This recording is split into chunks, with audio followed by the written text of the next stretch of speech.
de quem atua na justiça como um todo, sabe? Eu reverencio muito os defensores públicos, a Defensoria Pública, que tem um trabalho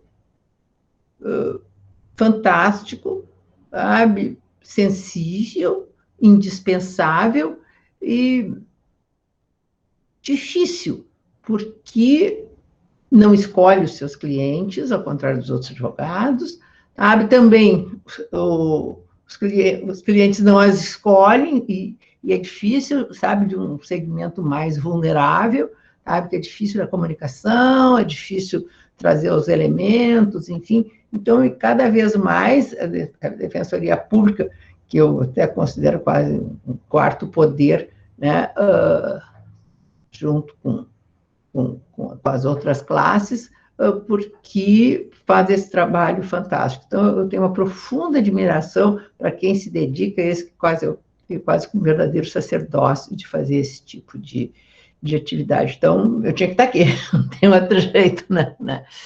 E, como o Bruno disse, eu sempre fui uma pessoa questionadora, até porque eu fui muito questionada na vida, o porquê que eu queria ser juíza. Nossa, isso é uma função masculina, né? Que coisa louca, uma mulher ser juíza para o interior, imaginou se dizer assim, se namorar um oficial de justiça, como é que vai julgar crimes sexuais? Como é que vai morar sozinha no interior, sabe? Não, quem sabe fica na capital, fazendo trabalhos burocráticos na corregedoria. Não, a juíza tem que usar roupa de gola e manga, sabe?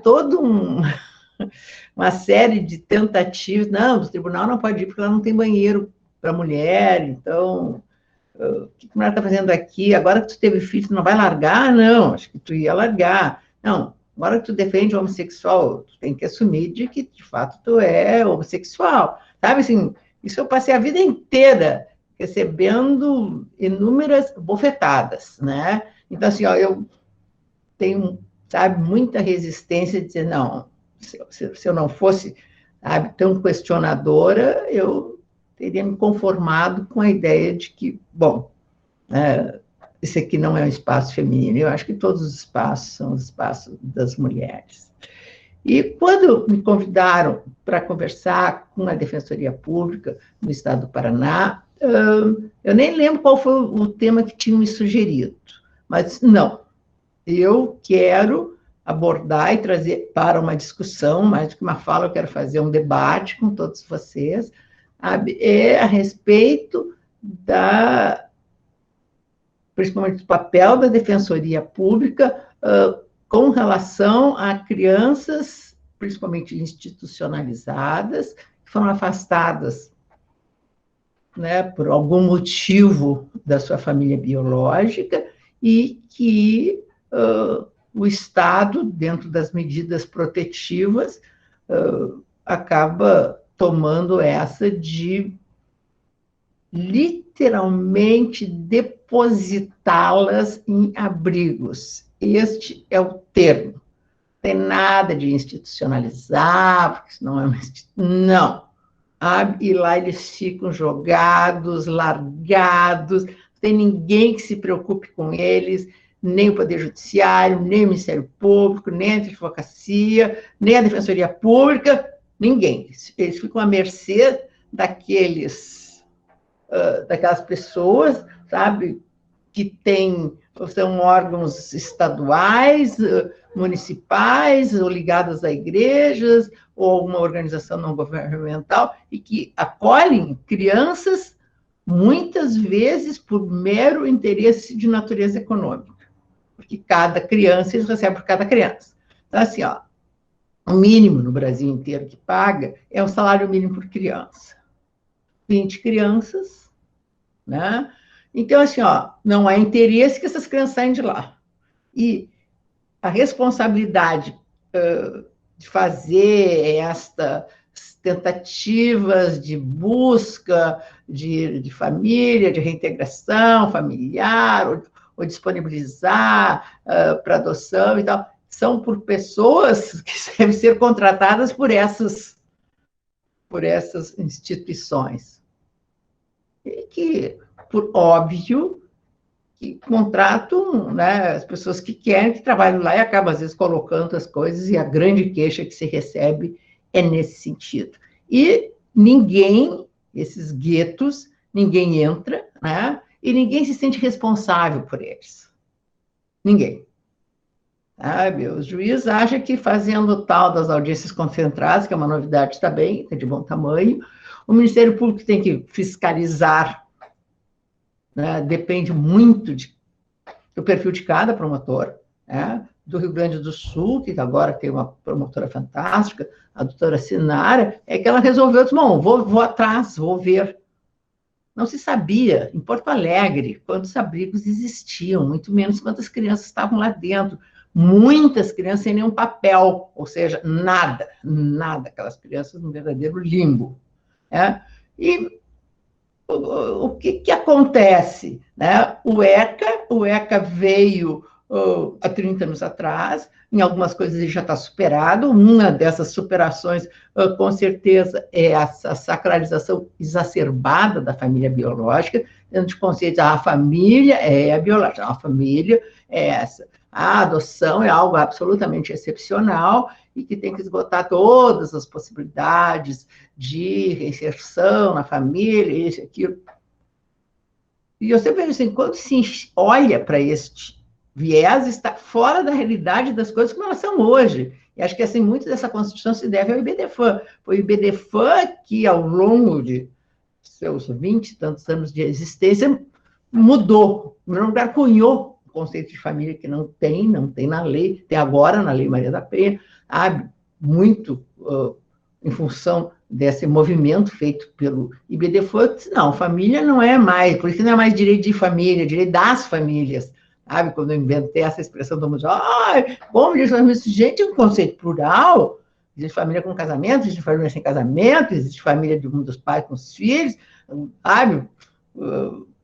Mesmo que fizemos engolir com farofa famílias homoafetivas, daí é essa expressão que eu resolvi criar, assim, não, se família é um vínculo de afeto, e se essas uniões são de natureza afetiva, dentro de um silogismo bem básico, bom, então também são uma entidade familiar. Tá? Então, isso começou a se pluralizar, enfim. E este novo olhar para a identificação e definição desses vínculos também transbordou para os vínculos de parentalidade, a ponto de o próprio Supremo Tribunal Federal ter um tema, ter baixado, sabe, emitido uma tema, que adotou a tese, de que entre família biológica e família socioafetiva não existe prioridade, se tem que dar prioridade a alguém, é a família afetiva. Aliás, isso é uma coisa que sempre aconteceu. Desde que, muito tempo atrás, não com este nome, mas quando assim, as mães entregavam os filhos para adoção, as mães eram obrigadas a deixar os filhos para adoção e tal, e depois de um tempo se arrependiam, vamos antes de ECA disso, né? Se arrependiam, queriam os filhos de volta e a justiça não dava. A gente se dá conta porque estava aqui prestigiando a filiação socioafetiva que tinha se construído ao longo da vida desta criança, sabe, que foi... Então, assim, isso tudo, sabe, bem-vindo, vem numa evolução, e hoje em dia é assim, só que o ECA não mudou. Essas últimas reformas ou deformações, né, do ECA vêm com o mesmo viés e com o mesmo perfil. Bom, isso acaba contaminando, contagiando, influenciando, sei qual é o termo, se acomodando, né, todo mundo, que não, então tá, o ECA diz assim, pomba, é assim. Então, o que faz? Bota essa criança dentro da instituição, sabe, vem de uma maneira muito romântica, não, agora políticas públicas o Estado tem que ter e tal, vamos tirar os pais da droga, vamos arranjar casa para eles, vamos conseguir emprego, vamos conseguir que se aproximem dos filhos, vamos fazer que eles parem de abusar sexualmente dos filhos, porque assim, mesmo em caso de abuso sexual, as crianças são devolvidas, né, muitas vezes para sua família biológica. E assim, só que uma coisa assim, não existe no país essa estrutura para a realização disso que deveria, sabe? Essas políticas públicas não existem. Está errado, está errado. Vamos esperar que elas apareçam? Bom, se nós vamos ficar esperando que o Estado implante, não, vamos criar políticas públicas. Gente, enquanto essas crianças vão apodrecer lá dentro, não vão apodrecer porque com 18 anos elas vão ser jogadas para a rua. Né? Então, assim, não dá para a gente assim, não, então tá, o ideal seria isso. Bom, o ideal seria que não tivesse ninguém preso em cadeia nenhuma, que todo mundo se comportasse direito. Né? Então, isso de fato não existe. Tá?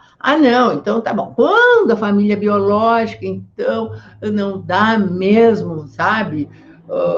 Isso e aquilo. Vamos atrás da tal da família extensa. Família extensa que não existe. Se existisse a tal da família extensa, essa criança não teria sido institucionalizada. Não, a família teria tido ter dado o aporte necessário. Porque, assim, lá diz o parágrafo 2º do artigo 25 do ECA que família extensa é aquela com quem a criança tem um vínculo de convivência e afetividade. E eles vão atrás de parente de outro estado, que nunca ouvi falar naquela criança, que a criança não sabe nem quem é. E depois, assim, não existe um aparato. Quem faz essas buscas? Os oficiais de justiça não são, a polícia não é, não sei, sabe? Só que a coisa vai indo, e isso passa anos, né? E essa criança solta lá dentro, né? Acumulando frustrações, não, vou voltar para casa da minha mãe, vou voltar com minha mãe, não vai voltar, não volta. Vai vir a tia, vir te ver e tal. 80% das devoluções de crianças são feitas pela tal da família extensa. Vai vir visitar, vai vir, não vai, então as crianças, e isso, bom, atrapalha enormemente a seu desenvolvimento, enfim, filho adotivo, filho com problema, a gente tem que ver quanto tempo os problemas surgem de onde, né?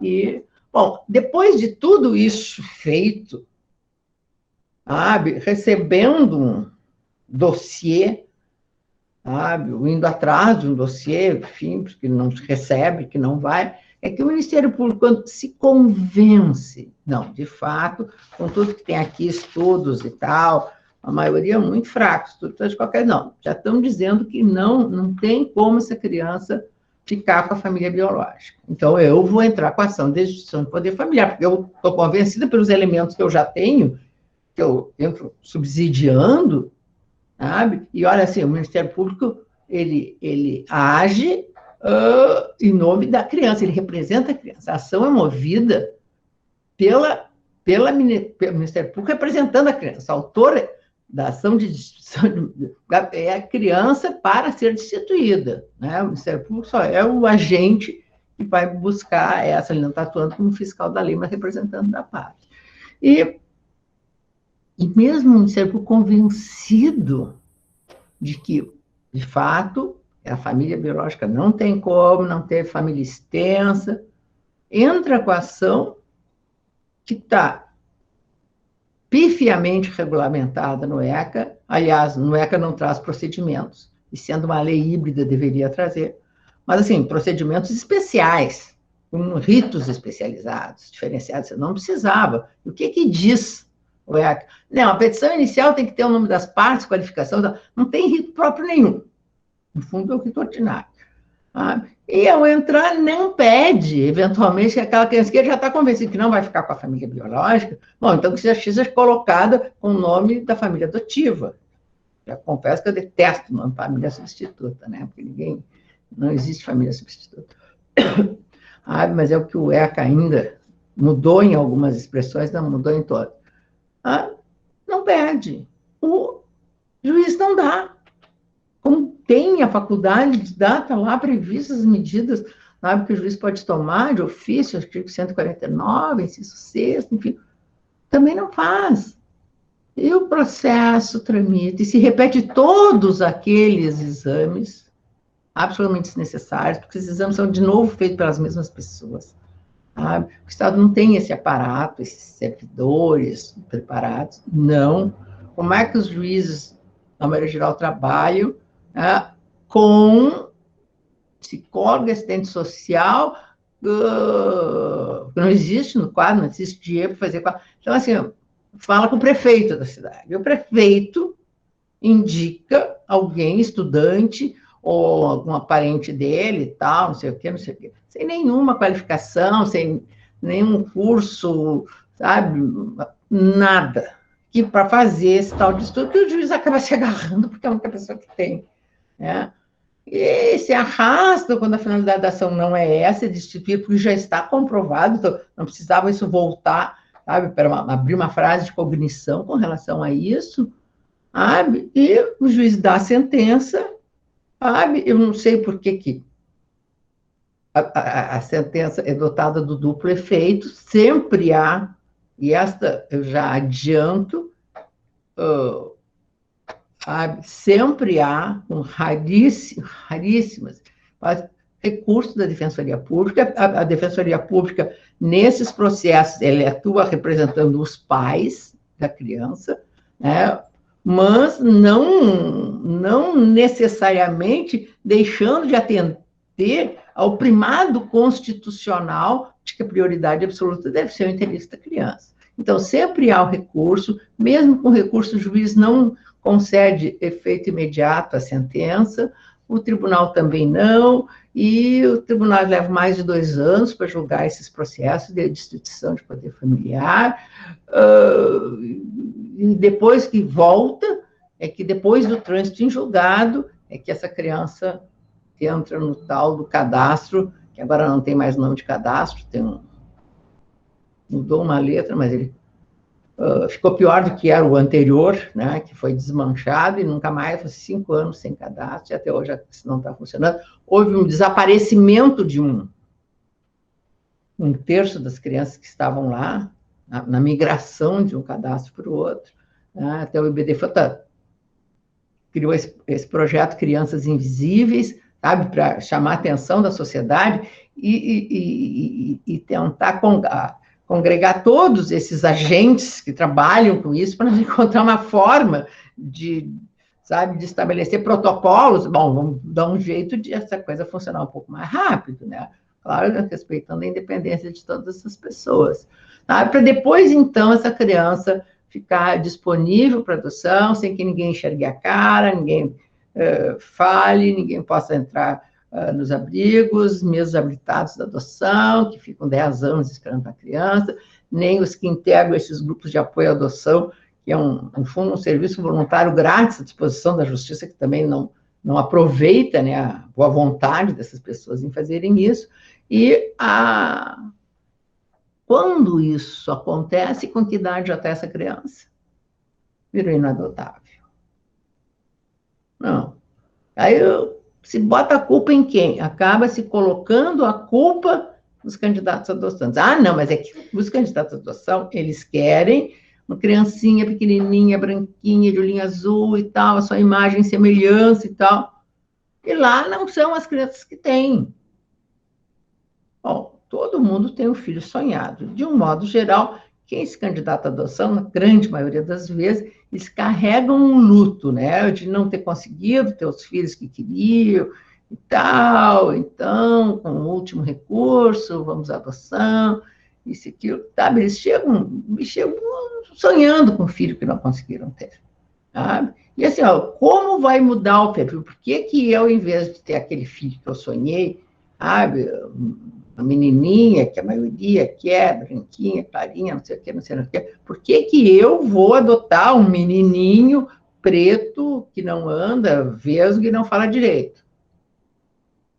A não ser que eu consiga entrar no abrigo, eu tenho franqueado o abrigo. E chego lá e olho para as butucas, aquele menino que se arrasta pelo chão com um sorriso encantador e a pessoa se apaixona por ele. Aliás, para mim, todas as adoções só podiam acontecer, sabe, depois desse milagre do contato. A história como acontece hoje, que eu acho perversa, pega o telefone, o WhatsApp, olha, no cadastro lá de Piauí tem uma criança que corresponde ao perfil. Gente, sabe, não é assim. É que nem encontro. Todos nós já tentaram apresentar o amigo do amigo, não sei o que chama nos Estados Unidos, encontro às escuras, o negócio não funciona, não adianta, a gente vai numa festa e tal, sabe? Então, assim, ó, é a mesma coisa, não é assim que esses vínculos se constituem. Então, assim, ó, por isso que eu acho assim, gente, está tudo errado. Então, assim, eu quero, em primeiro lugar, fazer uma colocação, uma referência, e eu não quis começar a falar sobre isso, que, assim, ó, dentro deste projeto, Crianças Invisíveis, de BDFAM, que começou a me incomodar ao tomar ciência desta realidade, e falar e convencer alguns jornalistas aqui do Rio Grande do Sul, sabe? Se começou todo um grande movimento, e ao levar o tema para o IBDFAN, nos congressos, eu falei sobre isso, e o Rodrigo disse, bem, desde que tu falou nisso, eu não consigo mais dormir só pensando em raio dessas criancinhas e tal, não sei o quê. Eu disse, bom, né? E, sabe, aquela angústia, quem tem que fazer somos nós somos responsáveis, nós todos, nós, operadores do direito, eu ponho o nome, sabe? Nós trabalhamos com isso, quem que vai fazer mandar? Não há de ser esse governo que acaba de baixar, a Damares acaba de baixar uma portaria dizendo que família é só a família biológica, é só um homem e uma mulher, é só a família casada, quer dizer, nós estamos vivendo tempos tenebrosos, né? Onde todas essas outras coisas estão completamente marginalizadas. Querem criar política, não sei o quê, não sei o quê. Ninguém fala nessas crianças, sabe? Não tem nada. E olha que se tenta, né? Se vai no CNJ, passa 1, 2, 3 presidentes e tal, e toda vez eu vou lá meio com cara de Don Quixote e tal, e vou eu e o Rodrigo falando, olha essa situação e tal. Então, bom, então vamos mudar de tática, vamos tentar mobilizar a sociedade, sabe? Vamos nos unir. Então, dentro deste projeto, nós começamos, e agora, então, em função da pandemia, ficou até mais fácil, sabe? Resolvemos fazer reuniões com diversas instituições. Então, fizemos com magistrados, fizemos com o Ministério Público, fizemos com a Defensoria Pública, fizemos a semana passada com a classe dos advogados e os grupos de apoio à adoção que estavam juntos. E o que foi fantástico, nós chegamos a todos têm a mesma preocupação, todos estão dispostos a fazer alguma coisa, sabe? Alguma coisa, e reconhece que tem que ser feito, e quem tem que fazer, de fato, somos nós. Diante desta realidade de que, de um modo geral, o uso do recurso nas ações de poder familiar sistematicamente por parte da Defensoria Pública, e talvez assim, o que mais surpreenda seja o fato de recorrerem, mesmo quando os pais estão desaparecidos, né? Não encontraram isso aqui, foram estados por edital, o recurso, no fundo, assim, busca o quê? Que não seja destituído o poder familiar.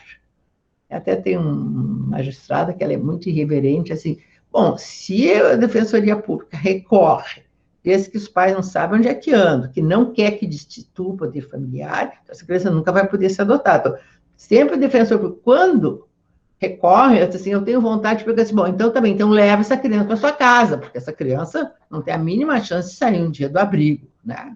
A não ser com 18 anos despreparado para a vida, porque aquela vida deles é completamente da vida em sociedade, de uma maneira meio comunitária, enfim. O que acontece? Os meninos caem na prostituição, os meninos na droga. A gente sabe que é assim, sabe? Porque eles não saem sem nenhuma. Aliás, a maioria deles são analfabetos lá dentro, porque ninguém controla isso tudo, se vai para aula ou não vai para aula, enfim. São crianças absolutamente soltas. Não, os abrigos são bons? Tem abrigos bons, tem gente vocacionada, tem, mas há uma rotatividade de cuidadores e mudança, então, de posturas de 6 em 6 horas, né? Durante a noite não se apagam as luzes dentro dos abrigos, e a criança, uma vez, foi adotada com 4 anos, ela nunca tinha visto uma sombra, né? Então ela se assustava com a própria sombra, porque ela nunca tinha visto aquilo, não sabia. Tem uns que não sabem o que é dia, o que é noite para eles, é sempre dia. Tá? Então, essa é uma realidade difícil, tem abuso sexual dentro, tem crianças que nascem dentro dos abrigos, porque as mães foram lá dentro abusadas, ou por cuidadores, ou por...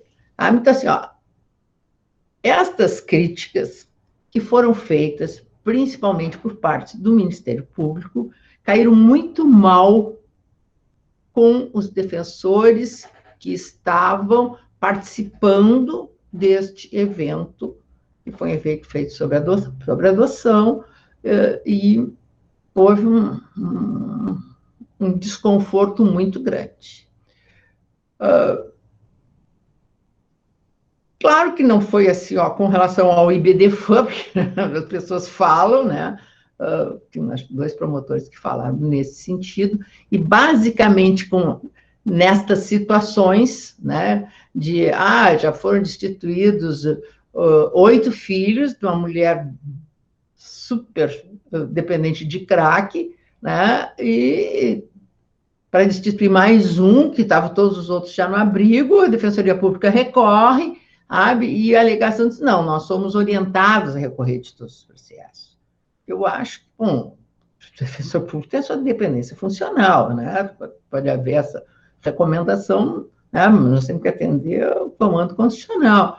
Sabe? E, não, mas não está se fazendo uma defesa completa. Está.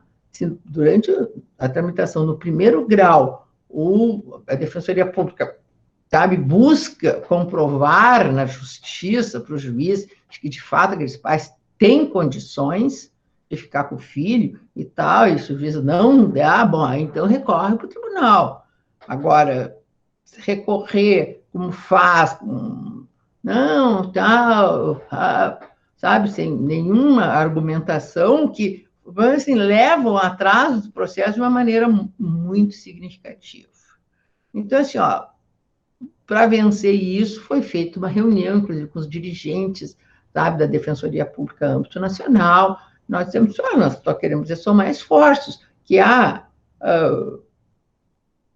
posturas diferenciadas, sabe, com relação à atuação de um e de outro, tá bem. E eu gostei muito na reunião dos magistrados, até representante da Associação dos Juízes, disse assim, olha, de fato, talvez a maior responsabilidade seja um dos magistrados, mas não é uma responsabilidade só nossa. Então, no fundo, seria uma responsabilidade de todos os agentes. E nós não estamos querendo atribuir culpa para ninguém, nós estamos tentando ver se a gente consegue, né, encontrar uma sistemática. Daí, os 2 projetos que tem, alterar o ECA, ao menos para trazer procedimentos dentro do ECA, porque assim, tem juízes que são maravilhosos, que têm sabe, uma cuidade, vai e tal, e faz isso, faz aquilo, e acho que dá para mostrar às crianças, outros acham que não dá, sabe, que esvaziam os abrigos. De Pernambuco, o Hélio é um visionário, né? Leva até as crianças para o campo de futebol, bota lá a imagem deles, entra apresentou, acho que foi 90 crianças, ele teve que chamar telefonistas para atender, de tanta gente do Brasil inteiro que queria adotar aqueles meninos, que todos eram maiores, já quase do grupo de inadotáveis, sabe? Aquelas crianças com as carinhas que apareciam, eles falando, enfim, nessa coisa. Mas tem uns que seguem um livro e o livro não diz como seguir, sabe? Então, as coisas se ordinarizam nesse aspecto. Diante desta questão posta, o que surgiu foi, e aí foi onde eu mais me detive para poder trocar ideias com vocês, foi a posição de custos vulneráveis que a Defensoria Pública, com base na sua lei orgânica, com base na norma constitucional, sabe, vem reivindicando a possibilidade de participar destes processos, né, não só um defensor público defendendo, né, representando os pais, mas outro defensor público defendendo em nome da criança. Esta é uma posição muito antiga, não sei se vocês conhecem, uma defensora de muito tempo atrás, a Maria Dinaíra Costa Gonçalves, que é aqui do Rio Grande do Sul, ela sempre defendeu muito isso, não até com o nome de custos vulneráveis, que é algo que vem sendo levantado agora, né, e sendo reivindicado muito pela atuação do Ministério Público nesse sentido, sabe, de que haveria isso. E é grande. Bom, então, os processos, sabe, vão te perpetuar muito mais, porque em cada processo, e depois, assim, o Ministério Público se arvora no direito, bom, quem representa a criança somos nós, né, o Ministério Público, não precisa ter mais o Ministério, a Defensoria Pública, sabe, também no mesmo papel, né, e aí eu até fui fazer uma leitura um pouco mais precisa a respeito dessa posição, trouxe estas definições e posições, tanto do Maurílio Casas Maia, que tem um artigo publicado, do Cássio Espirinella Bueno, né, a respeito dessas posições, e também fui buscar a jurisprudência. E da jurisprudência, o que me surpreendeu muito foi de que, em todas as decisões que eu encontrei, né, no STJ, em todas elas, a atuação da Defensoria Pública com custos vulneráveis foi em ação civil pública, onde havia um interesse não individual, um interesse coletivo. E isso se repete em todas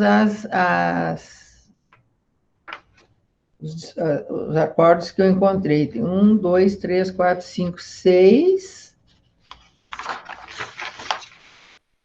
e 7 acordos, foi a pesquisa toda que eu fiz em termos, sabe, nesta posição. Até eu fui ver o artigo 141 do ECA, diz que é garantido acesso a toda criança ou adolescente à Defensoria Pública, ao Ministério Público, ao Poder Judiciário, por qualquer de seus órgãos.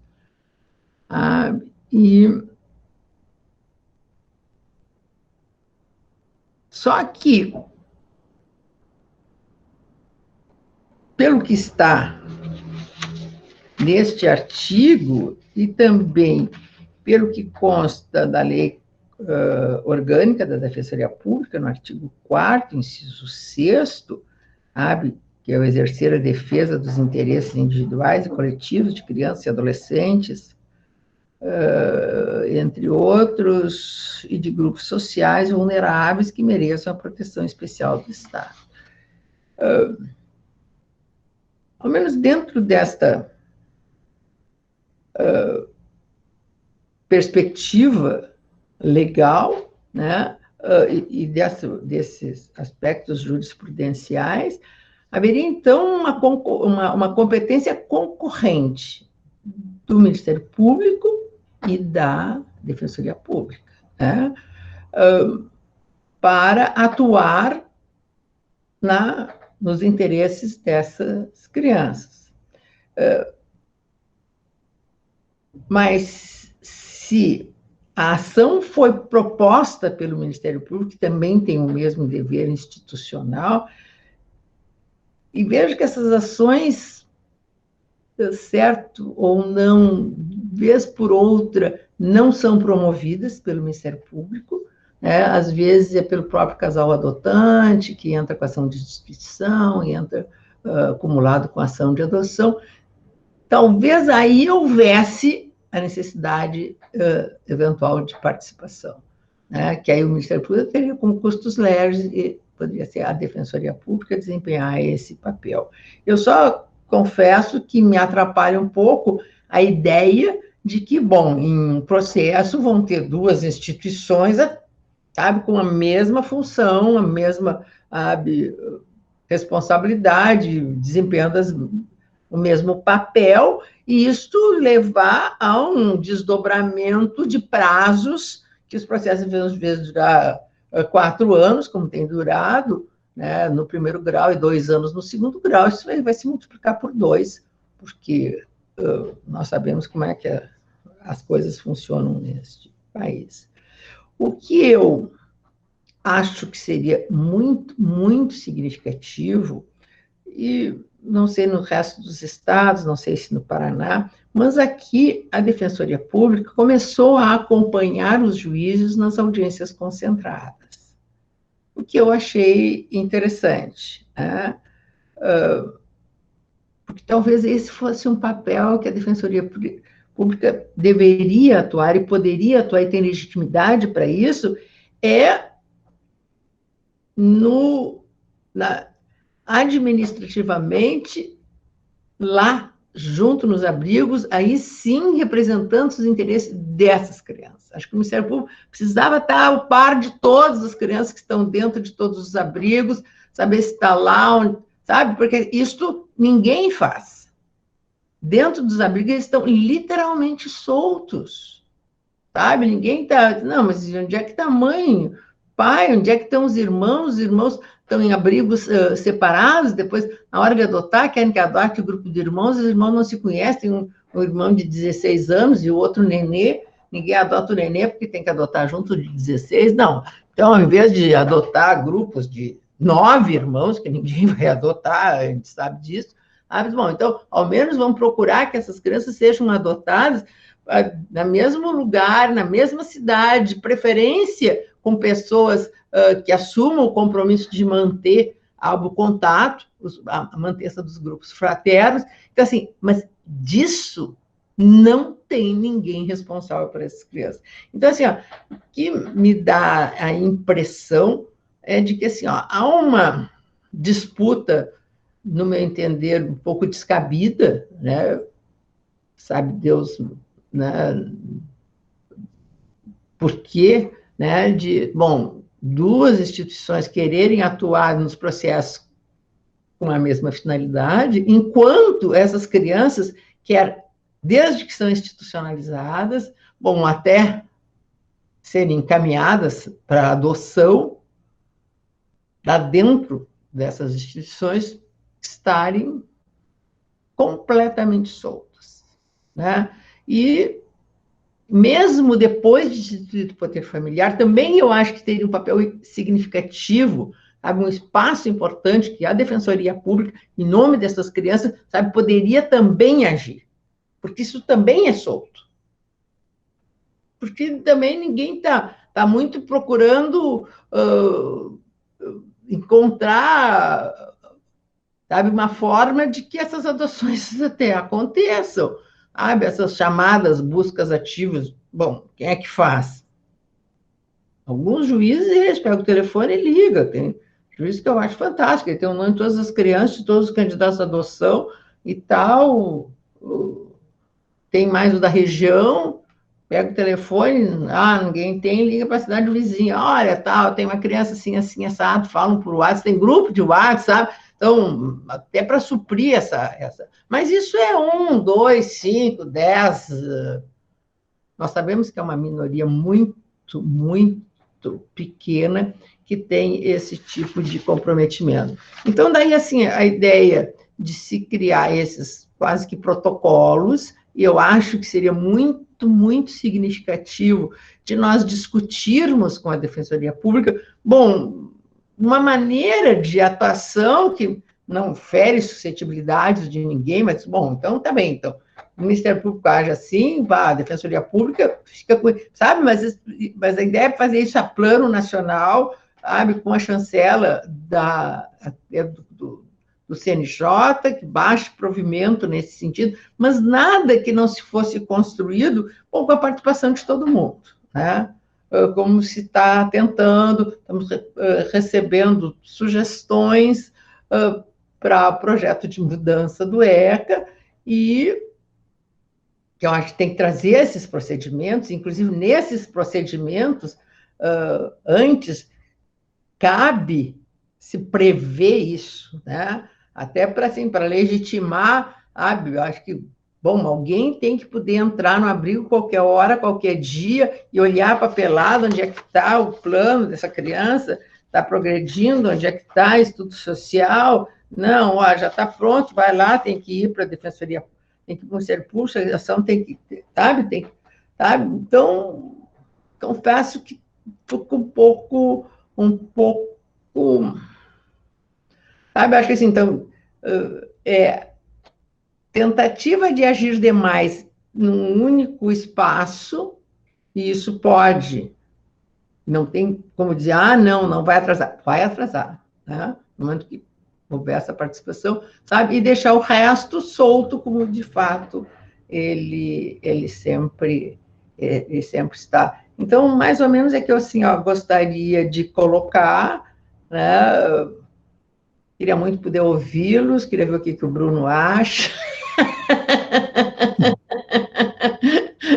Sabe? Porque questionar e inventar é uma característica muito minha. Professor, eu agradeço imensamente, mais uma vez, pela sua presença, pela oportunidade. É um evento que realmente os nossos alunos ficaram super contentes em poder participar.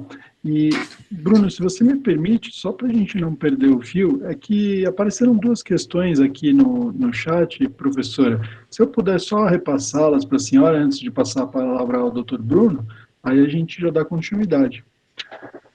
A primeira pergunta foi enviada pela Cassiane Andreata, e ela diz o seguinte: professora, considerando que há, no contexto brasileiro, elevado índice de famílias em vulnerabilidade, com variáveis sociais e econômicas muito distintas, priorizar a afetividade em vez da família natural, ou simplesmente aceitar que o país não tem políticas públicas suficientes a cumprir com os termos previstos no ECA e colocar a criança em família substituta de modo mais célere, não seria condenar famílias menos abastadas em vulnerabilidade à perpétua impossibilidade do exercício do poder familiar? Como a medida da destituição do poder familiar pode ser aplicada de forma mais justa e em razoabilidade à realidade brasileira? Bom, o que nós temos que olhar é para a criança. O que atende o melhor interesse de uma criança? Ela precisa ter um lar. Sabe? E no momento que ela diz, não, mas o que se vai acontece com a família natural? A gente está olhando para a família. A gente está priorizando, sabe, o pai e a mãe e não está priorizando a criança. E eu não acho que todos esses mecanismos e essa agilidade é para a adoção. Não, é até para a reinserção na família. Agora, ficar esperando para ver, não, então assim, quem é pobre vai perder os filhos? Não, porque a maioria dos pobres, os filhos não estão em instituições. A pobreza não é a causa número 1 de as crianças serem institucionalizadas, né? Eu confesso que eu tenho muita dificuldade de os conselheiros tutelares serem escolhidos da forma com moção, né, por eleição, sem a exigência de qualquer qualificação.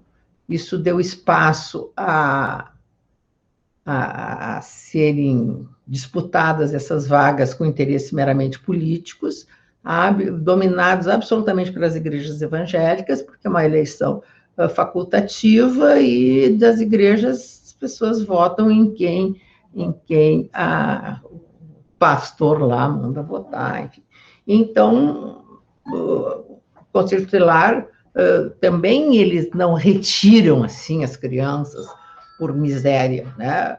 E eu não sei, a gente agora está com essa história de pandemia, também assim, todo esforço que as pessoas fazem para poder sobreviver, para poder encontrar alguma coisa, sabe? Não é assim, bom, então eu sou pobre, então sou pobre, boto meus filhos no abrigo e espero, bom, agora o Estado que me ajude a sair dessa miséria, sabe? Para ir lá pegar meus filhos de volta, sabe? As crianças não podem ficar assim guardadas lá, sabe? Para os pais saírem da miséria, né? Porque se nós somos um país de miseráveis, né? E eu assim, qual de nós que passando algum tipo de dificuldade é pegar e dizer, bom, então tá, vou deixar o meu filho no abrigo e vou tentar ajeitar a minha vida, sabe? Eu não tenho nada contra a família biológica. Aliás, eu acho que entregar o filho para adoção é um grande gesto de amor.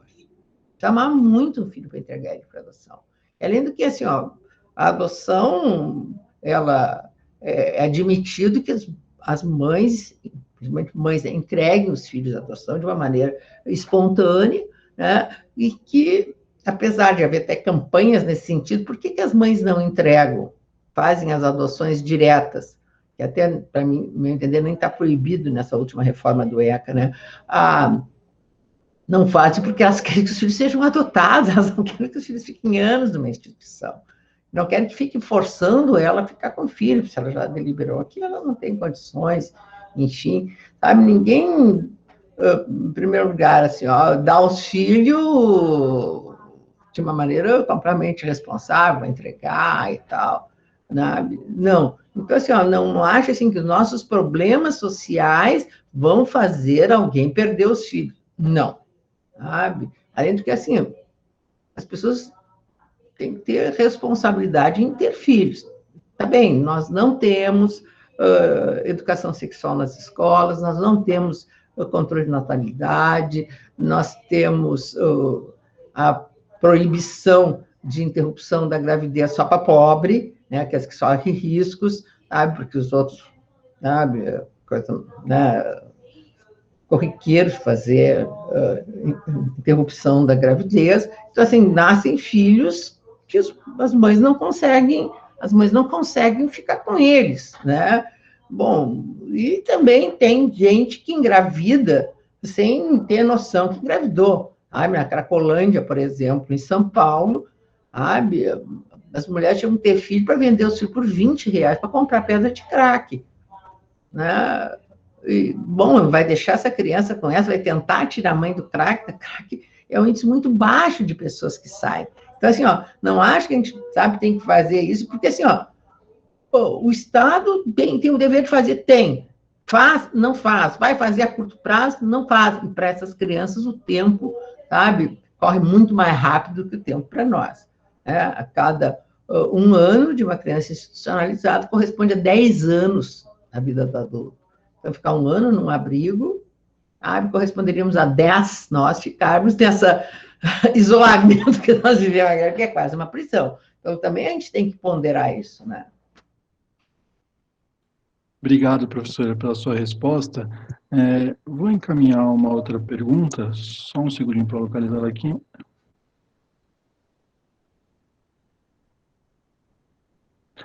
A pergunta que segue é da doutora Mônia Serafim, defensora pública de Ponta Grossa. Ela diz: professora, não atuo na área da infância, porém acompanho o trabalho de colegas que atuam e não vejo a defensoria adotando atuação sem respaldo legal. Considerando isso, gostaria de saber se há algum estudo ou dados para serem compartilhados com relação à proporção dos recursos da defensoria com pais revés no processo de destituição. Olha, estatística não tem, como não temos nada neste país. Mas esta é uma realidade. Não tem nenhum juiz que não revele isso. Inclusive, a doutora Mônica Labuto, do Rio de Janeiro, elas acham que até falta interesse de recorrer, né? Que seria caso de não recebimento, inclusive, da apelação, juízo que nem cabe mais ao magistrado. Enfim, mas a defensoria não nega que recorre. E assim, ó, e o argumento é que eu acho, sabe, que não se justifica. Não, a gente recorre porque nós somos orientados a recorrer de tudo.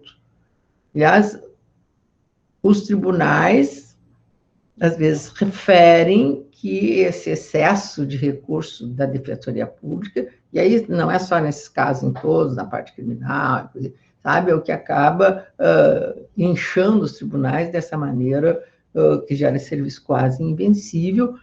E depois, assim, bom, o promotor também tem a função de denunciar, e volta e meia o promotor pede a absolvição do réu. Então, não sei qual é o sistema de orientação e tal, e, inclusive, assim, ao menos aqui no Rio Grande do Sul, que eu sempre tive grandes questionamentos a respeito disso, o que foi me referido, então nós vamos entrar em contato com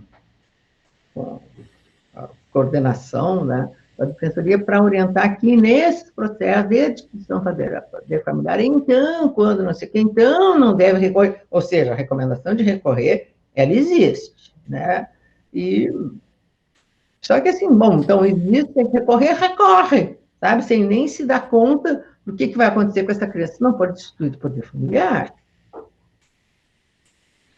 Obrigado, professora, pela resposta. E antes da gente passar a palavra ao doutor Bruno, só para a gente fechar, as demais perguntas, só avisar os alunos, podem ficar tranquilos, se tiver um tempinho, ao final a gente volta a fazer. Mas só para não atrasar a fala do doutor Bruno e para não estender demais o horário também. A Fabiana Oliveira a cumprimenta, né, e diz: boa noite, professora. Nesse contexto exposto, qual sua posição quanto à família acolhedora, como uma alternativa de melhor interesse da criança ou do adolescente? Eu odeio família acolhedora, gente. Nossa, tem que botar uma placa na porta da casa da criança, que é proibida a marcha dessa família. Porque, então, são crianças menores, sabe, que são entregues para uma pessoa, para um casal, e crianças que já foram afastadas, né, para não romper o vínculo com a família, e não tem quem fique um ano com a criança, ou a criança fique 1 ano, 2 anos, que acontece, 6 meses que aconteça, que não surge esse vínculo de filiação socioafetiva entre um e outro. Muito difícil. As pessoas assim, que resolvem, né, se disponibilizar a fazer esse tipo de trabalho para quais eles são remunerados, aliás, tem que ser, estão fazendo uma função que tinha que ser do Estado, né? O Estado administra mal os abrigos, então aí vai atrás de pessoas, quem sabe vocês façam isso, né? E, só que, bom, é proibido amar. Essas crianças podem se apegar, pode estar comprovado, vem laudo, laudinho, não. Essa não pode ter, ela tem mais um rompimento de um vínculo. E a gente se dá conta, assim, como uma criança, bom, cria este vínculo, sabe, do cuidado, do cheiro da voz, sabe, isso é uma coisa bem comum, bem recorrente.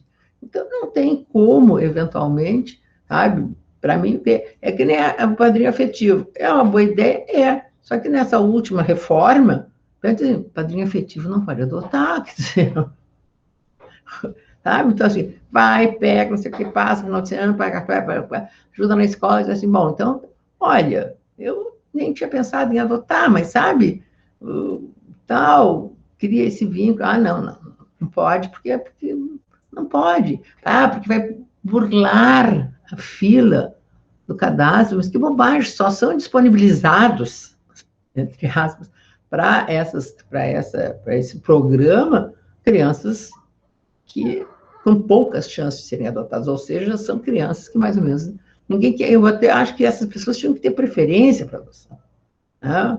Enquanto tramita os processos, se fica lá nesse aspecto, sabe, com essa padrinho afetivo, e agora na pandemia, eles entregaram as crianças a rodo no Brasil para essas famílias e tal.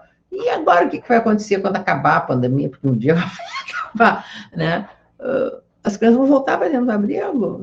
Não, mas agora queremos... não pode, porque vocês são padrinhos afetivos. Sabe? Então, assim, nós temos que priorizar os vínculos que as crianças se constituem, que nascem. Bom, a pessoa, no primeiro momento, só queria ser família acolhedora, aí começou a dizer, não, sabe? Se envolve com família, começa a chamar de mãe, de pai, sabe? Bom, aí vem um candidato à adoção, porque está na fila, vamos fazer ao menos um estudo psicossocial. Se a criança está mal, ela tem um vínculo com essa pessoa, sabe? Ela vai começar tudo do zero pela terceira vez, vai ser para a terceira vez, mudar de, sabe? Então, confesso que não vejo. O padrinho afetivo também, acho que ele tinha que ter prioridade para adotar as crianças que eles apadrinham. Professor, obrigado mais uma vez pelos esclarecimentos. Eu gostaria agora, então, de passar a palavra ao Dr. Bruno Mira. O Dr. Bruno é defensor público aqui do Paraná, atualmente coordenador do NUDIG. Então, Bruno, seja muito bem-vindo. Obrigado pela sua presença mais uma vez e deixo você com a palavra. Obrigado, professor Antônio. difícil porque tem bastante coisa que a gente podia pensar, mas eu gostei bastante de ouvir a professora Maria Berenice Dias, de fato, várias reflexões e provocações que a gente já, inclusive, debateu, ou a professora Maria Berenice debateu em outros ambientes, em outros encontros com outros defensores públicos, inclusive, pelo menos em 2 ocasiões. O título, de fato, tratou muito bem do que seria a palestra, né? O papel da Defensoria Pública na relação com essas ações de destruição do poder familiar e crianças em medidas de proteção. Maria Berenice começou a palestra falando sobre o histórico na magistratura do Rio Grande do Sul e, de fato, uma das escolhas que eu fiz na hora de apresentar foi que é ex-desembargadora do tribunal, mas também foi a primeira mulher magistrada no Rio Grande do Sul, né? Então, todas as dificuldades de ser mulher magistrada foram enfrentadas de maneira com bastante pioneirismo. Pessoalmente, tive contato com a obra da professora Maria Berenice Dias no final da faculdade. A professora, até se tivesse em contato comigo, capaz até de me agredir se eu falasse que eu lia Silvio Venosa e Washington de Barros Monteiro por indicações dos professores da faculdade. E naquela ocasião era um livro a gente ainda editado pela editora Revista dos Tribunais e já com um título bastante provocativo, né? Direito das Famílias, né? Que é bastante pioneiro também. Bom, eu anotei bastante coisa aqui, pelo menos umas 4 páginas de caderno. Eu estou aqui numa posição bastante privilegiada de poder discutir e receber algumas provocações, talvez devolver algumas outras, dizer que sim, vários dos pontos devem ser pensados sobre o sistema de acolhimento no Brasil, eventualmente até algum tipo de interesse econômico que esteja por trás de alguns acolhimentos e instituições, e críticas, por exemplo, composições de conselho tutelar, família acolhedora, etc., acho que fazem parte até de discussões que são marcadas por pioneirismo, né? Mas, um dia depois da comemoração dos 30 anos do Estatuto da Criança e do Adolescente, e eu, como um defensor público que atuei pelo menos uns 4 anos só com criança e adolescente, tanto na área infracional quanto civil, e hoje estou na coordenação do Núcleo dos Direitos da Infância e Juventude, tenho que me admitir como um defensor do Estatuto da Criança e do Adolescente, um super defensor, inclusive. E, com base nisso, eu gostaria até de pontuar algumas questões para defender a norma que ontem fez 30 anos, e sim, deve ser muito criticada, mas acho que deve ser muito valorizada nos pontos que ela avança no Brasil, inclusive em termos de normatização de procedimento e de processo, e também devolver algumas provocações e reflexões para a professora Maria Berenice Dias sobre essas questões, tanto da atuação da Defensoria nos processos de destituição do poder familiar, quanto sobre o processo de destituição do poder familiar em si. No primeiro momento, também queria falar que é difícil pensar que haja pouca adoção no Brasil, e é difícil pensar num Brasil enquanto um país bastante uníssono, né, unidade. Então, muitas das coisas que eu vou falar é fruto um pouco da minha experiência, e muitas das coisas que eu vou falar é fruto das pesquisas que eu fiz aqui do próprio estado do Paraná, né? Então, no primeiro momento, achar que destituições mais rápidas ou procedimentos mais rápidos, e eu vou fazer uma defesa, espero que a senhora concorde comigo, eu acho que o procedimento já é bastante rápido, não necessariamente geraria futuros mais promissores em termos de integração familiar dessas crianças. Isso porque, e agora não é definitivamente uma crítica aos adotantes e aos pretendentes à adoção. O Brasil hoje, acabei de entrar no site do CNJ, a troca que a professora falou foi, ele não existe mais aquele cadastro de adoção, enquanto o CNA, hoje é o SNA, né, Sistema Nacional de Adoção e Acolhimento, ele vai trazer os dois institutos juntos. Os pretendentes disponíveis são em 36.126, já cadastrados, habilitados. As crianças disponíveis para adoção, que é o termo que o próprio cadastro usa, são 5.264 crianças, ou seja, basicamente tem pelo menos 6 vezes mais pretendentes à adoção do que crianças disponíveis para adoção. E aqui, a professora até trouxe um termo, a gente tem várias disputas linguísticas aqui, e é muito legal discutir com a pessoa que escolheu tratar o direito da família como direito das famílias. Sabe que a primeira disputa a que se trava é uma disputa linguística, né? E as crianças que não são adotáveis, a professora Maria Berenice chegou a falar em crianças inadotáveis em alguns momentos, alguns autores vão tratar como crianças adolescentes, outros como adoções tardias, ou alguns outros projetos, inclusive projetos premiados pelo Inovai, tratam como crianças de mais de 10 anos ou adolescentes mais de 14, que acho que geraria talvez menos estigma do que tratá-las tanto quanto com essa expressão de adoção tardia, né? Tarde em relação a quê? Em relação a quem, né? Se for pensar no ingresso de uma família. Como num outro termo de crianças inadotáveis, né?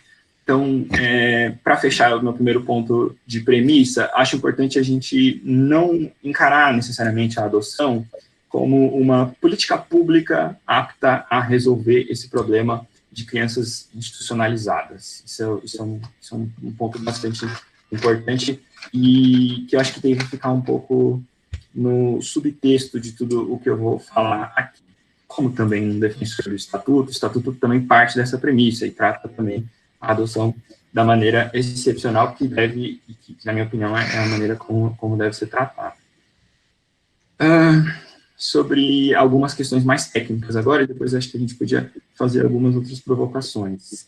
Não me parece que o Ministério Público, ao atuar na ação de destruição do poder familiar, atua em nome da criança, me parece que atua em nome da própria instituição, e é bem essa a redação do artigo 155 do ECA, né, o procedimento para a perda ou suspensão do poder familiar, terá início por provocação do Ministério Público, atuação institucional, como é, por exemplo, a atuação institucional do Ministério Público na ação penal privada, ou de quem tenha legítimo interesse. Aqui a professora Maria Berenice Dias foi bastante feliz, que afirmou que às vezes a defensoria acaba propondo uma ação de destruição ou perda do poder familiar, por representando a parte que tem legítimo interesse. Por exemplo, alguém que vai entrar com uma ação de adoção acumulada com a destruição do poder familiar, coisa que eu já fiz algumas vezes também para as famílias que procuram a defensoria.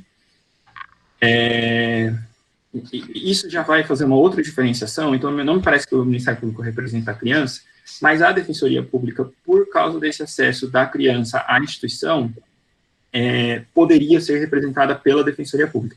E aí, de novo, também não sou a melhor pessoa para falar de custos vulneráveis e nem acho que esse seria um instituto apto a responder essa questão dessa atuação específica da Defensoria Pública no processo. A Defensoria Pública, quando atuar em nome da criança, é defensor da criança. E deve vocalizar, lógico, sob o ponto de vista da criança, nunca adultocêntrico ou nunca subjugando a criança, deve vocalizar a intenção da criança, que pode ser pela destituição do poder familiar, como pode não ser pela destituição do poder familiar, desde que ela esteja representada juridicamente e, lógico, o processo respeite também a sua idade, a sua maturidade. O defensor público atuando nesse procedimento específico atua em favor da criança, né, e não em favor da instituição, representando interesses institucionais, como seriam custos vulneráveis, que a própria professora Maria Berenice, como bem tratou, até estaria mais relacionado com essas questões de direito coletivo, desde da própria previsão expressa de despejos coletivos, como outros precedentes do STJ. E aqui fica uma provocação, sobre a lentidão do processo, né? E sobre o ECA não disciplinar processo e procedimentos, e por ser uma legislação híbrida, deveria prever a disciplina de procedimentos. Me parece que o ECA prevê processos e procedimentos como uma legislação híbrida, vai dispor sobre direito material, mas vai dispor sobre direito processual também, de processual e procedimental. Em relação à própria ação de destruição do poder familiar, ela tem tempo para começar e para acabar. O Estatuto, no artigo 163, fala que o prazo do procedimento deve ser de 120 dias, e vai caber ao juiz respeitar esse prazo. e vai dispor, inclusive, em termos de procedimento, outros prazos, inclusive quando do recurso e se houver recurso. Isso é outra coisa que a gente podia falar também. O 199B fala que a sentença, inclusive, não terá efeito suspensivo, ou seja, a sentença pode ser executada mesmo que haja recurso, como o caso da sentença de adoção, tirando a adoção internacional. Depois, de novo, o 199C vai falar que, quando do tribunal, o processo tem que tramitar com prioridade absoluta em relação a qualquer outro processo, e tem que ter o parecer urgente do Ministério Público. Depois, o 199D ainda fala que o relator deverá colocar para julgamento em 60 dias. E se nada disso for cumprido, o Ministério Público, no 199E, tem a obrigação legal de abrir procedimento, ou requerer procedimento para instauração e apuração, inclusive, de quem descumpre esses procedimentos e esses prazos, tanto o juiz quanto os órgãos, quanto os julgadores no segundo grau. Então, assim, é um procedimento rápido, bastante rápido. Ele deve, claro, respeitar as outras regras de processo civil ordinário, como quando forem compatíveis, e visa, claro, e sempre o interesse da criança. Sobre a atuação da Defensoria Pública, que aí definitivamente foi o ponto de maior discórdia e controvérsia nos outros eventos mais ligados ao EBD-FAM. Eu pesquisei, falei com os defensores que eu conheço, infelizmente não consegui falar com todos os defensores de todos os estados da federação, melhor, reformulando, não consegui falar com pelo menos um representante de defensor de cada um dos estados da federação, mas não encontrei orientação para recorrer, ou uma orientação expressa, nem das corregedorias e nem dos núcleos de direitos da infância e juventude, que são também estruturados onde há defensoria. E aí são 2 pontos, né, e acho que merece ser discutido de maneira separada. O recurso do defensor, atuando enquanto curador especial, que é aquele que o pai não é encontrado, a mãe não é encontrada, ou eventualmente só a mãe, no caso da ausência do pai registral, e o recurso, apelação da defensoria defendendo o pai ou a mãe, ou eventualmente só a mãe, numa ação de destruição familiar. Nem outro a defensoria é obrigada a recorrer. E aqui eu queria falar primeiro sobre a atuação da defensoria em curadoria especial, no caso de ausência dos pais. Perguntei também de novo, falei, para os colegas defensores de outros estados, não existe norma. Aqui no Paraná eu tenho certeza que não existe norma, posso afirmar com a mais absoluta certeza. Mas vocês recorrem em curadoria especial? E se recorrem por quê? E aí, discutindo, a maioria não recorre, com quem eu conversei, e sim, existem alguns que recorrem, e eles acabam recorrendo por algumas questões de vício procedimental. Como a própria professora falou, são casos que os pais não participaram do processo, e eventualmente esse prazo de 120 dias para a sentença foi até muito mais rápido do que os próprios 120 dias. Então, ponto número 1, não me parece que haja uma orientação para recorrer, não que eu tenha encontrado, pelo menos. Aí eu consegui falar com todas as defensorias do Sul, menos Santa Catarina, as defensorias do Sudeste todas, Distrito Federal, Nordeste algumas, faltaram algumas, e Norte foram 2. A Defensoria Pública na defesa dos pais. Isso é muito recorrente, isso está no cotidiano do defensor público que atua na área da infância.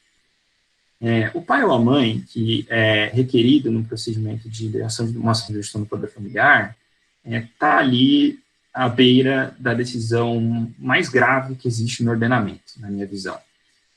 Entre aspas, perder juridicamente um filho, perder o poder familiar sobre um filho, é a única sanção que a gente tem no ordenamento, que é eterna, que é vitalícia, que pelo menos os efeitos vão durar para sempre. Uma pessoa presa, ela fica presa por um tempo, e quando ela sai, ela continua sendo filha de alguém, quando ela sai, ela continua marido ou mulher de outra pessoa, e pai, e etc. A pessoa homem ou mulher, pai ou mãe, que perde o poder familiar sobre o seu filho, perderá para sempre. E, às vezes, de fato, são pessoas... E é uma sanção que eu não sou contra a sanção, de jeito nenhum. Acho que ela tem que existir porque por esse prisma de superior interesse da criança, a criança que não genericamente, que em termos leigos, bem tratada pelos pais, deve ser bem tratada por alguém. E é nossa obrigação, enquanto Estado, família e sociedade, que essa criança seja encaminhada para uma família substituta, seja extensa ou uma família adotiva. Mas defender esses pais, essas mães, nesses processos, enquanto defensor público, é sobretudo garantir o acesso à justiça, não só formal, mas material para ambos, para o casal, para a mãe ou para o pai. Então, se é interesse desses dois, ou de um deles, recorrer, aí sim, a defensoria não faz mais do que obrigação em recorrer e tentar reverter, e atuar judicialmente, claro, e extrajudicialmente junto aos pais, para que eles, por exemplo, superem a situação que eventualmente tenha levado essa situação.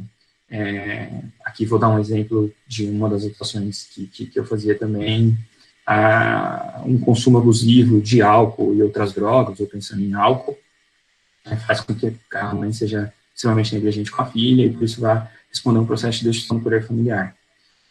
O ser humano, enquanto ser psicodinâmico, né, tem direito a errar, e felizmente tem direito a se redimir, mudar, e muitos mudam, muitos melhoram, e essa atuação extrajudicial também é essencial para se ter sucesso na própria atuação judicial, e aí o recurso é só uma das maneiras que a Defensoria Pública tem à disposição para garantir acesso à justiça, para garantir pelo menos um duplo grau de jurisdição, para que, caso haja a aplicação dessa sanção da destruição do poder familiar, ela venha com os esforços, pelo menos esgotados, em relação a esses pais e essas mães. Então, a gente já teve essa discussão, não me parece, não que eu tenha encontrado, eventualmente exista alguma orientação em alguma defensoria que eu não tenha encontrado, ou com algum defensor com quem eu não tenha conversado. Agora um relato pessoal, eu, quando atuava em Procuradoria Especial, também não recorria, acho que eu também não recorri nenhuma vez, eu não lembro de ter algum tipo de vício procedimental, até porque o juiz aplicava alguns entendimentos que eu concordava, que a gente tinha sempre que esgotar a busca, coisa que o Estatuto também prevê que não necessariamente precisa para o processo ser mais ágil, mas o juiz tentava esgotar as buscas e tentava expedir ofícios, etc. Então, na Procuradoria Especial não via muito por que recorrer. Mas na defesa de pais e mães, eu recorri pelo menos umas 4 ou 5 vezes, pelo que eu estou lembrado, em 4 anos, nos poucos processos que eu atuei. Acho que a gente podia fechar esse ponto, tem mais só 2 pontos, depois até a gente podia dialogar, conversar, e eventualmente até receber as perguntas dos outros alunos. Sobre a Defensoria Pública, atuando perante essas instituições, né, em acolhimento institucional. Muito legal, genial, e coisa que também fazia, também era uma comarca no interior, em Maringá. A gente tinha acesso à comarca, e eu já atuei para alguns adolescentes, e até atuando na intermediação, uma coisa que o defensor público faz bastante, na intermediação entre atores do próprio sistema de garantias de direitos, né, a intermediação entre o CRES, o abrigo, e o juiz, o Ministério Público, por exemplo, que acontecia muito, que eu achava inimaginável, um acolhimento de uma criança, e no dia seguinte ela já não está numa creche, ou no dia seguinte ela já não está com a vacinação completa. Vinham procurar a defensoria para que a gente ingressasse com as ações para que a criança ingressasse na creche, né, no Centro Municipal de Educação Infantil. Acabei ingressando, acho que com 2, mas depois eu falei, gente, a gente tem que fazer um acordo que essa criança tem que ser tratada com extrema prioridade dentro do próprio município. O poder público que, entre aspas, tomou a criança dessa família, agora é completamente responsável por ela e deve garantir a ela todos os direitos que estão previstos, dentre eles o de educação. Depois disso, a Secretaria de Educação dava prioridade e preferência às crianças que eventualmente estavam acolhidas, né, ou no acolhimento institucional ou no acolhimento familiar. E sim, e a Defensoria Pública tem que atuar por essas crianças com certeza, não só para vocalizar o direito à participação processual delas, como também para eventualmente ingressar com ações contra os próprios pais. Aqui vou trazer 2 exemplos de atuação minha também. Era um adolescente já, o que a gente ia chamar de adoção tardia, uma adoção de pouco sucesso, e com uma mãe conhecida, uma mãe, inclusive, funcionária pública e etc. A perspectiva era de que ele passasse bastante tempo no abrigo, no acolhimento institucional, e eu já estava muito certo que ia propor uma ação de alimentos contra essa genitora, para poder fazer com que ele tivesse algum tipo de renda, que ajudaria bastante no processo de autonomia dele, tendo em vista que seria muito difícil de ser adotado. Acabamos não entrando com a ação de alimentos porque conseguimos o acordo. Fizemos o acordo na defensoria e a gente entrou para homologar esse acordo. Então, uma atuação típica da Defensoria Pública em favor do adolescente, inclusive contra a genitora. Uma outra atuação também em favor do adolescente, também adolescente 16 anos, 17 anos, não lembro, de um outro estado, do Pará, que tinha alguns parentes no interior do Paraná. Enfim, conflituoso, alguns comportamentos de discordâncias internas, acabou sendo acolhido. E ele não tinha pai registral. E em pesquisas, não foi a defensoria, foi até o acolhimento institucional que descobriu, o pai registral dele, ou o possível pai registral dele, tinha sido candidato a vereador no município dele, lá no Pará. Nossa, vamos entrar com ação de reconhecimento de paternidade e de alimentos, acumulado com alimentos, agora, na própria vara da infância, para achar esse pai, caso ele seja pai mesmo, que ele também pague alimentos para esse adolescente, que também vai ajudar no processo de autonomia dele no futuro. Então sim, a Defensoria atua, acho que deve atuar mais, é um problema muito grande da Defensoria, a falta de instalação, de fato, da instituição em muitas comarcas, no Brasil, de modo geral, mas deve sim atuar para a defesa dessas crianças e adolescentes que estão em acolhimento. Foram vários outros pontos que a gente podia dialogar, conversar. De fato, tem algumas discordâncias em relação a alguns entendimentos, mas eu acho que faz parte disso, da própria professora Maria Berenice, se colocar como pioneira, e o pioneirismo cobra o preço de algumas discordâncias, mas também traz o prêmio de algumas concordâncias e de gente que dá a mão para certas batalhas. E acho que, por exemplo, uma das nossas batalhas seria essa batalha linguística com a qual eu comecei, em relação às crianças inadotáveis ou crianças invisíveis. A gente podia empoderar e trazer mais outros vocábulos, inclusive, que trouxessem até mais expressões positivas em relação essas crianças que são crianças e adolescentes que são adolescentes, né?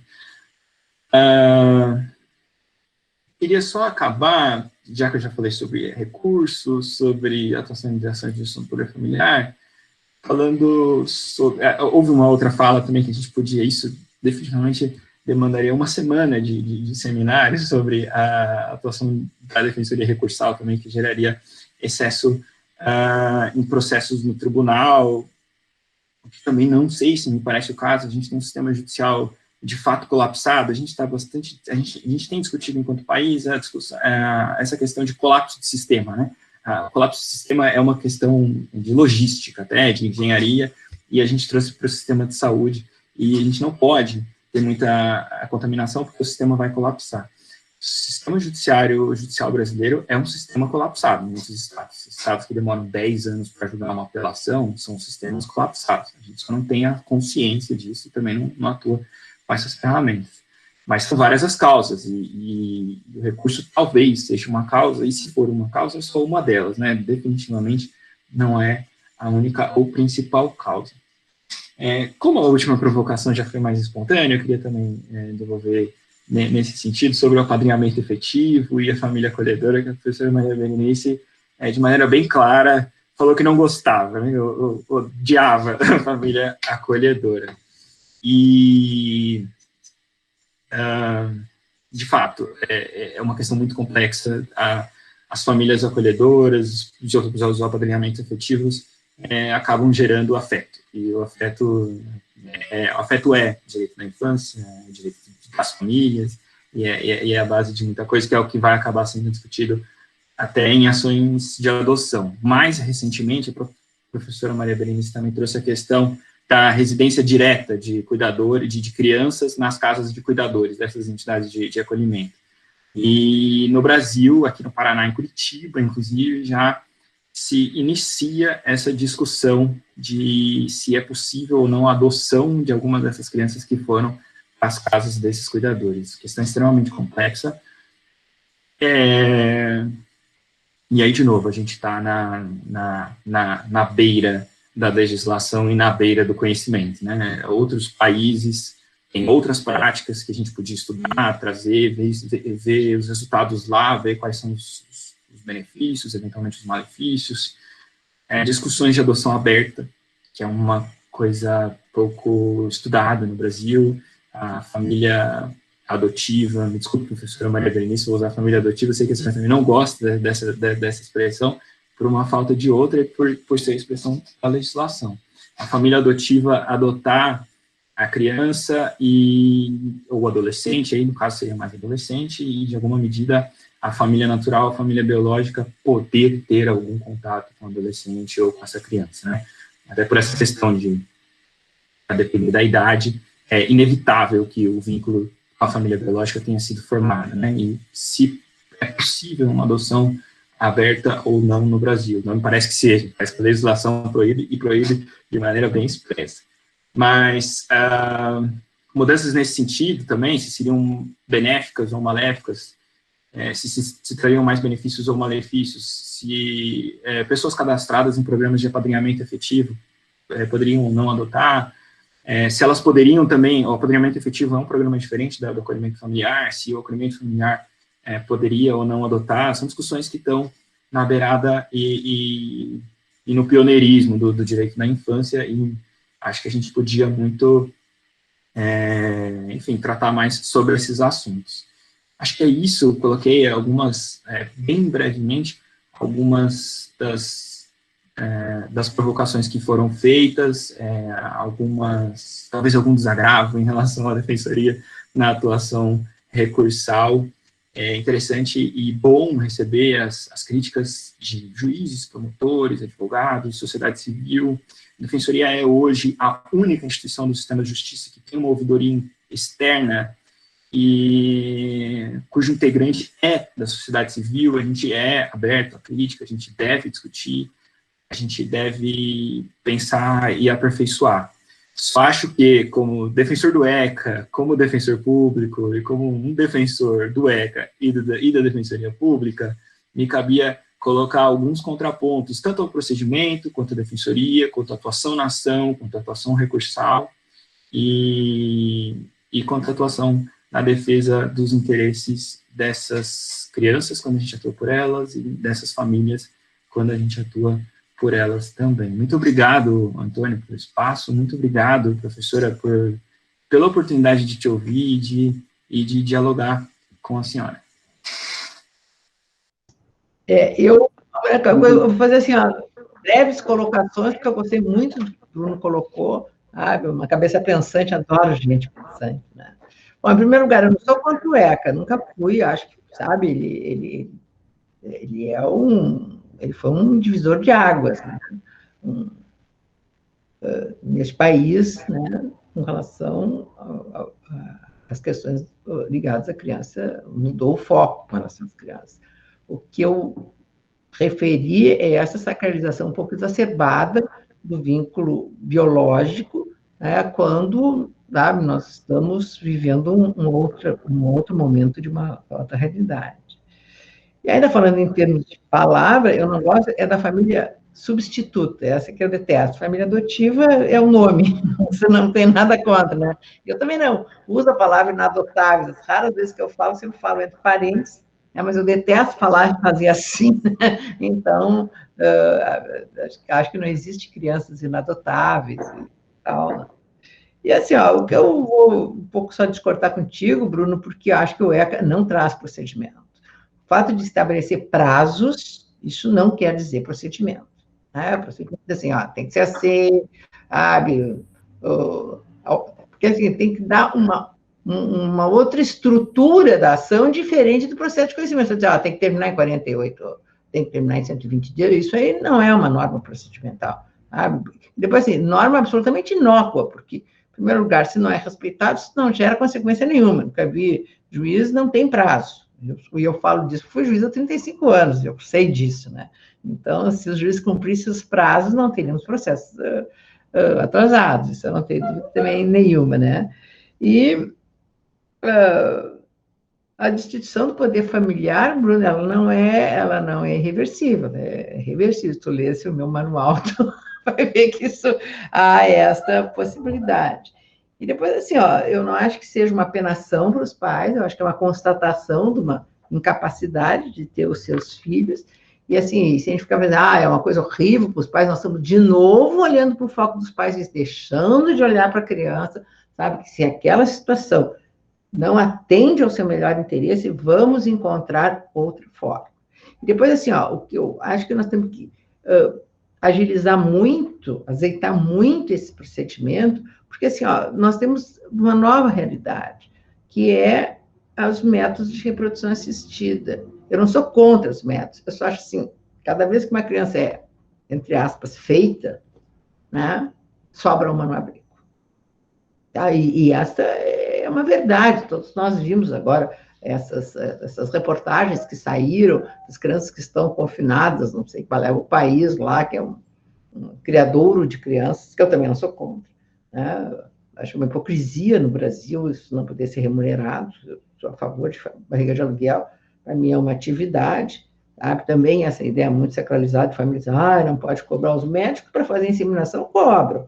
Deixa que alguém vai ficar 9 meses ali, um procedimento de risco, com risco de vida, inclusive, com um monte de limitações, é que não pode ser remunerado por isso, né? Que é um grande número de famílias do mundo. Então, assim, quando me procuro no escritório, não sei o que eu faço, eu adoto ou uso essas técnicas de reprodução assistida, porque assim, não, mas nem todas as pessoas podem fazer uso das técnicas, todas podem, né? Porque assim, alguém pode ser pai, pode ser mãe, sem ter nenhuma participação em nenhum material genético seu, basta querer o filho, o óvulo de um, o espermatozoide de outro,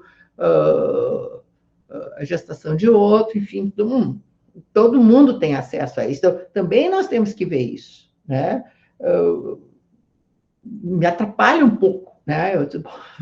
Gente, nós temos que dar um jeito de não deixar essas coisas acontecerem, se retardarem tanto, sabe? Porque, assim, se olha no cadastro tem criança para adotar pequena, de 1 ano, 2, não são muitas, mas não tinha que ter.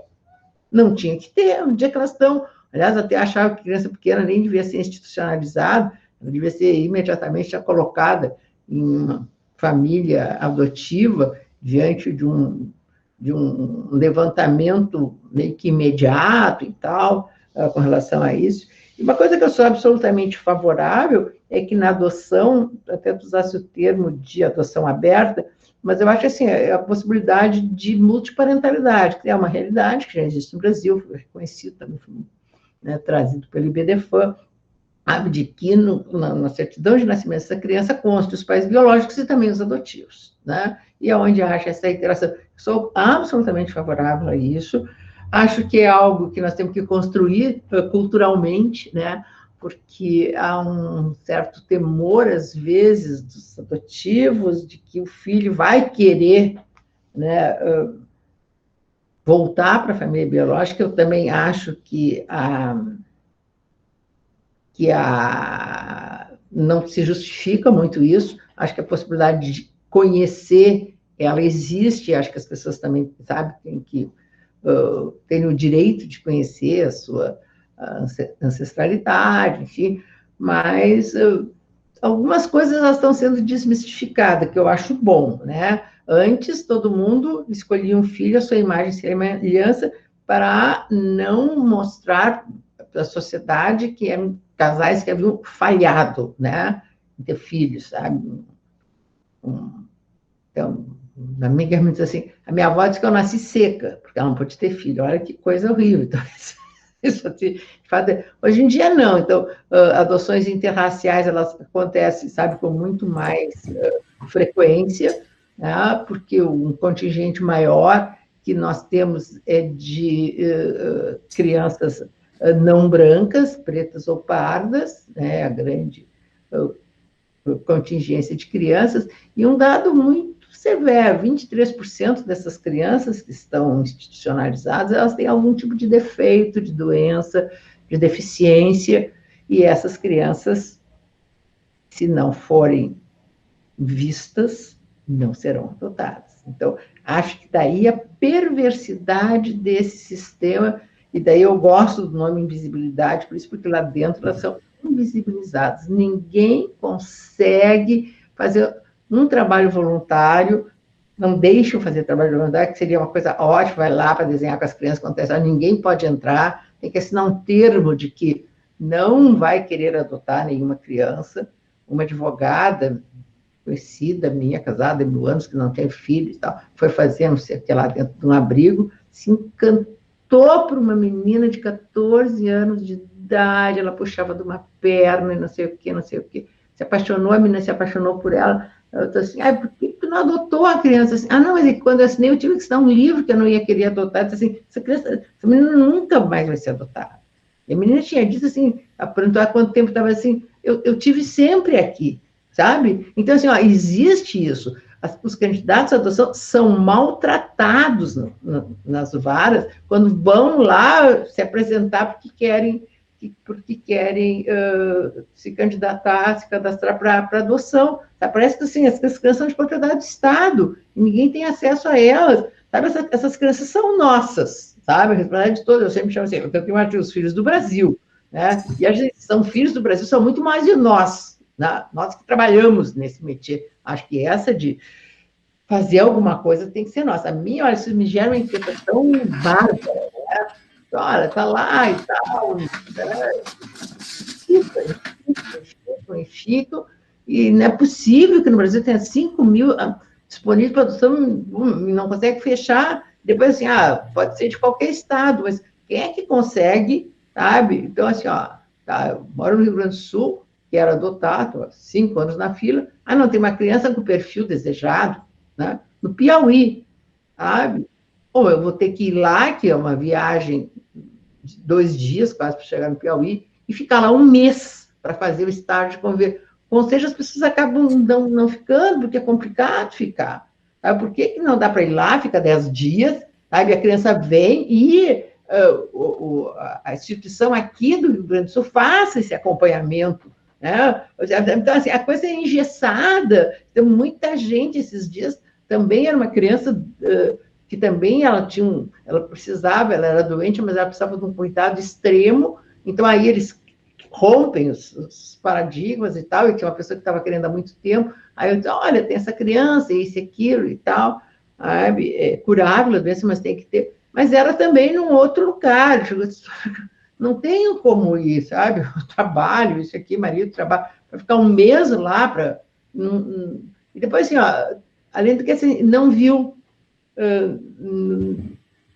são as iniciais, como tem agora nesse cadastro, as iniciais do nome da criança, não viu uma foto, não viu, sabe, é difícil, eu vou lá, chego lá, pode não dar liga, né?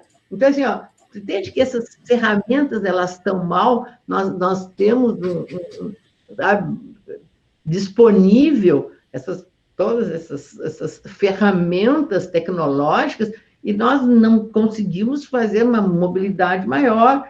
O CNJ criou o PJE, e só 2 estados do Brasil, nas varas da infância e juventude, que adotaram. Os outros têm um sistema próprio, que não se conversam entre eles. Enquanto não se conversarem, vai acontecer isso, porque o cadastro também não está funcionando. Sabe? Então, assim, sabe, eu até achava que essas crianças do Brasil tinham que estar todas, sabe, os processos tinham que estar dentro de um sistema que, como acontece no crime, né? Em algumas comarcas aqui, eu sei porque agora que a minha filha, que é juíza, ela está atendendo o crime, tipo assim, não, mas vem quando um atinge o prazo, vem uma notificação, plim, está terminando o prazo para isso, sabe? É um negócio, eu achei fantástico, ela estava me explicando. Por que não tem isso com relação aos processos das crianças que estão institucionalizados, plim, olha, já está 30 dias, ou olha, já acabou o prazo, passou. Não tem nada disso, né? E não vejo ninguém muito preocupado com isso, aliás. Quero muito comentar se a senhora tiver acabado, por favor. Sim, não, é isso. Eu anotei bastante coisa e fiz uma seleção, acho que até acabou voltando uma questão das crianças muito pequenas, né, dos bebês, e vou fazer duas defesas agora, tanto para o cadastro quanto para o ECA. O artigo 19A do ECA, quando a mãe, aquela grávida, genitora, tem filho, ou ela deseja entregar a criança, ou antes ou depois do nascimento, ela entrega e depois o consentimento é colhido em audiência. E ela só pode se arrepender 10 dias depois.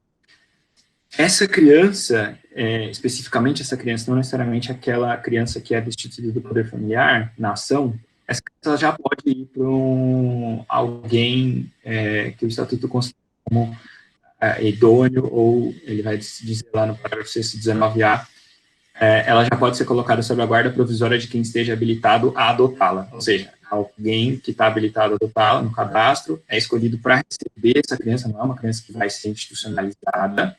E aí, depois que essa pessoa, ou esse casal, enfim, quem lá se habilitou, detém a guarda dessa criança, tem os 15 dias para propor a ação de adoção.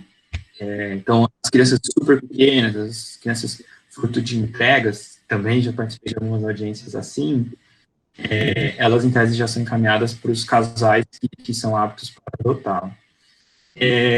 Um outro momento da fala, até vou aproveitar que eu já estou com a palavra, sobre quem se candidata à adoção acaba descarregando um luto.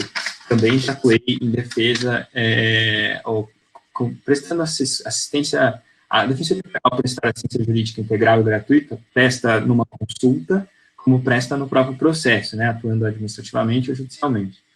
Num cadastro de uma pretendente adoção que foi negado porque o parecer da psicóloga é que ela não tinha se descarregado do luto. Então, ela não queria, ela não tinha, foi até aí que eu aprendi o termo em psicologia, ela não tinha elaborado o luto e queria uma criança do cadastro para substituir um outro filho que ela tinha perdido, né, que tinha vindo a óbito. Não consegui, perdi, recorri em nome dessa pretendente e perdi no tribunal. Depois que a gente perdeu, chamei ela, pedi para ela fazer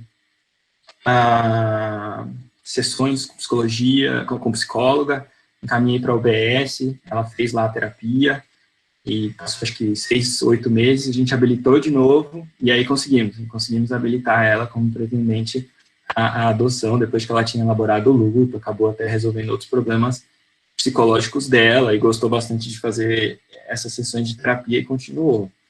E quando isso voltou a acontecer, porque eu sabia que a equipe técnica do juízo iriam vir com esse tipo de parecer, a gente sempre encaminhava para psicóloga, para fazer um atendimento, para ver se tinha elaborado o luto e tal, e tem bastante a ver com essa questão de adotar, né, o que é adotar a responsabilidade do filho, é um filho novo, ele não vai vir para substituir o que você teve, não adianta colocar as expectativas que você tinha, ou querer refazer um ser humano que eventualmente tenha passado pela sua vida, vai ser um ser humano completamente novo, com todas as suas complexidades também muito novas, né.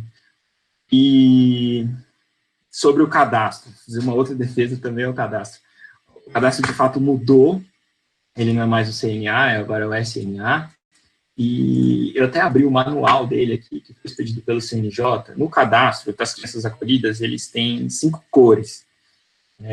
Então, por exemplo, vou falar só da cor vermelha, né? A cor vermelha vai tratar da criança que está acolhida e tem um procedimento que não foi revisto em 3 meses. Então, os juízes os promotores também devem fiscalizar para que isso seja cumprido a cada 3 meses aquele acolhimento, buscando, claro, a reintegração, buscando, claro, eventualmente, chega também o relatório para o Ministério Público, ele tem 15 dias para aprovação de destituição do poder familiar. fazer com que esse acolhimento seja o mais breve possível. Então, o cadastro, eu não sei se ele é perfeito, é aplicado num país inteiro, como é o Brasil, mas aqui no estado do Paraná, todos os juízes com quem eu trabalhei, eles respeitam muito as comunicações que devem ser feitas aos CNJs, de acolhimento, de desacolhimento e de status dessas crianças no sistema, né? Inclusive quando elas ingressam no Sistema Nacional de Adoção, né, que ela vai cuidar tanto das crianças que têm acolhimento quanto em adoção. Mas, obrigado, professora. Para mim é também uma honra e uma oportunidade poder dialogar com a senhora, eventualmente contraditar alguma coisa, complementar, ou só ilustrar alguma das coisas que a senhora vem trazendo para a gente refletir.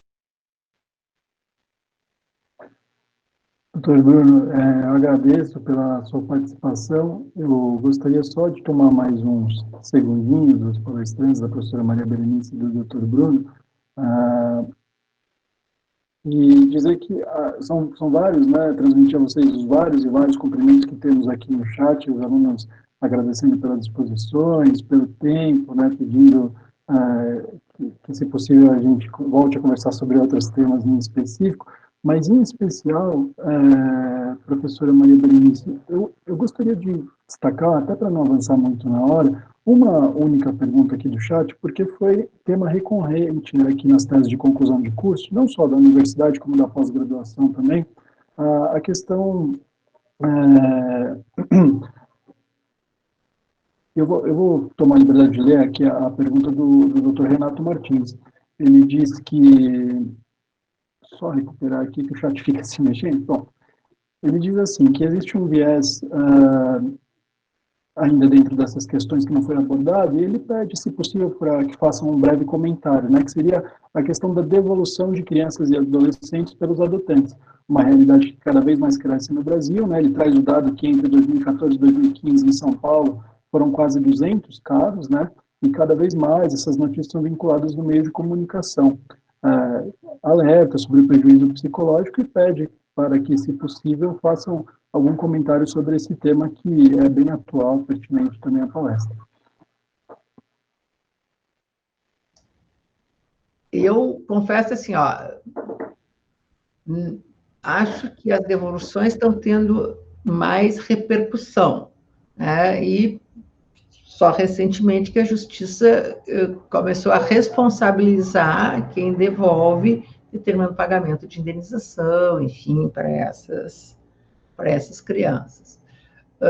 Também não sei qual é o índice de quem devolve é família extensa ou é adotantes. Diz a doutora Mônica Labuto, que tem uma larga experiência com o tema de adoção, trabalha há muitos anos, que 80% das devoluções é feita pela família extensa, que pega por caridade, enfim, e tal.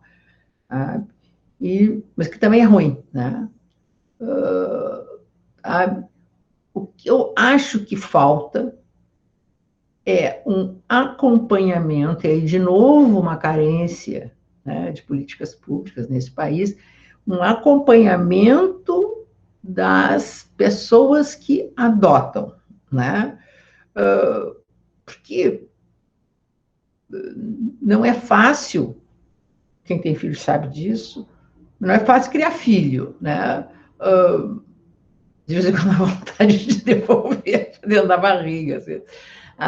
E assim, a criança que já vem maior e necessariamente, se ficou algum tempo institucionalizada, essa criança tem algum tipo de comprometimento, tem, principalmente se teve algum tipo de abuso e tal, e mesmo afastamento da família. Então, assim, não são as crianças, todas elas não sejam normais, mas elas apresentam algum tipo de dificuldade. Então, assim, sem nenhum, a maioria das pessoas que adotam nunca receberam nem sequer um telefonema. Então, também precisaria haver isso, né? Um acompanhamento mais de perto das pessoas que adotam. Bom, e depois assim, pois é, que horrível adotar, enfim, devolver, eu também acho horrível, mas assim, pai, que é pai biológico, também perde o poder familiar, né? Também entrega o filho para o juiz, né? Que seria uma... Porque, assim, os adotantes também podem ser, eventualmente, destituídos do poder familiar. Por que não se faz isso? Bom, se é pai e tal, tá lá, a adoção é irreversível, então precisava submeter a uma destituição e não uma devolução. Só que, assim, ó, a destituição vai levar mais tempo do que uma devolução, né? Para ver a chance dessa criança ser, eventualmente. Mas eu acho, assim, algo péssimo, mas acho porque falta algum tipo de preparo. Mesmo esses candidatos que se cadastram e passam por esse estudo psicológico e tal, que é um estudo meio singelo, eles ficam muito tempo no cadastro. E assim, ó, as pessoas têm um time para as coisas, sabe? Bom, agora eu quero adotar, né? Porque não sei o que, não sei o que. Bom, espera, às vezes arruma um quarto, fica naquela expectativa, cada vez que o telefone toca e o tempo vai passando. Bom, às vezes as pessoas, para tamponar essa angústia, às vezes vão atrás de outras coisas, vão fazer um curso, sabe, se mudam, pegam um cachorro, se separa do marido, entende? A vida das pessoas mudam, sabe? Depois de 10 anos numa fila, não é a mesma coisa. Uma cliente que eu tive, me ligou desesperada, disse assim, olha, eu fiquei 10 anos na fila da adoção, no cadastro da adoção, e quando chegou a tal da criança, do perfil que ela queria e tal, quando ela chegou para visitar a criança, não, ela está muito velha para adotar uma criança, porque eu estou 10 anos esperando, né? Então, tal, toda uma má vontade com relação a ela, não tenho culpa. Vem assim, então tem todas essas circunstâncias que são complicadas, que às vezes as crianças se perpetuam dentro dos abrigos quando tem a mínima chance. A minha vizinha aqui do prédio, para não trazer os meus exemplos do meu escritório, ela estava há 6 ou 7 anos cadastrada, acabou pegando uma menina com 4 anos de idade, a menina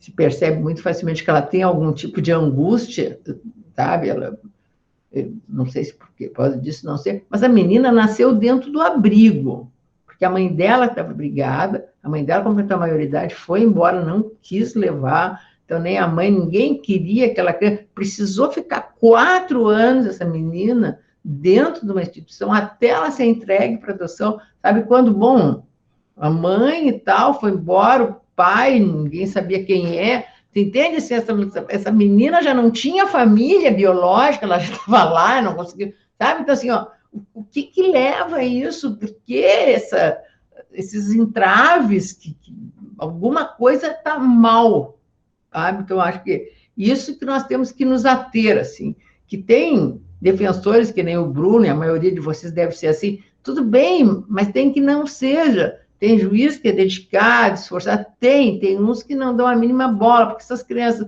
elas não queimam o colchão, elas não fazem rebelião, sabe?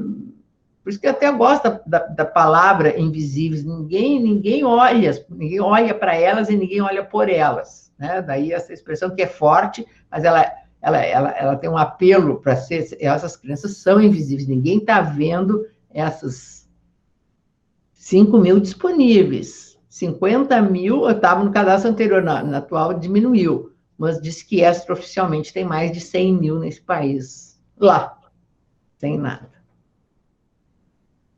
Obrigado, professora. A última pergunta, antes de mais nada, desculpa, a Nelma Gadomski foi a primeira aluna a chegar para a sua palestra, 6h30, já estava aqui esperando. Desculpa, Nelma, deixei sua pergunta para o segundo momento e acabei esquecendo, mas ela pede só para que, se possível, né, levando em consideração o cadastro de adoção, quais seriam suas reflexões sobre a adoção intuito persona?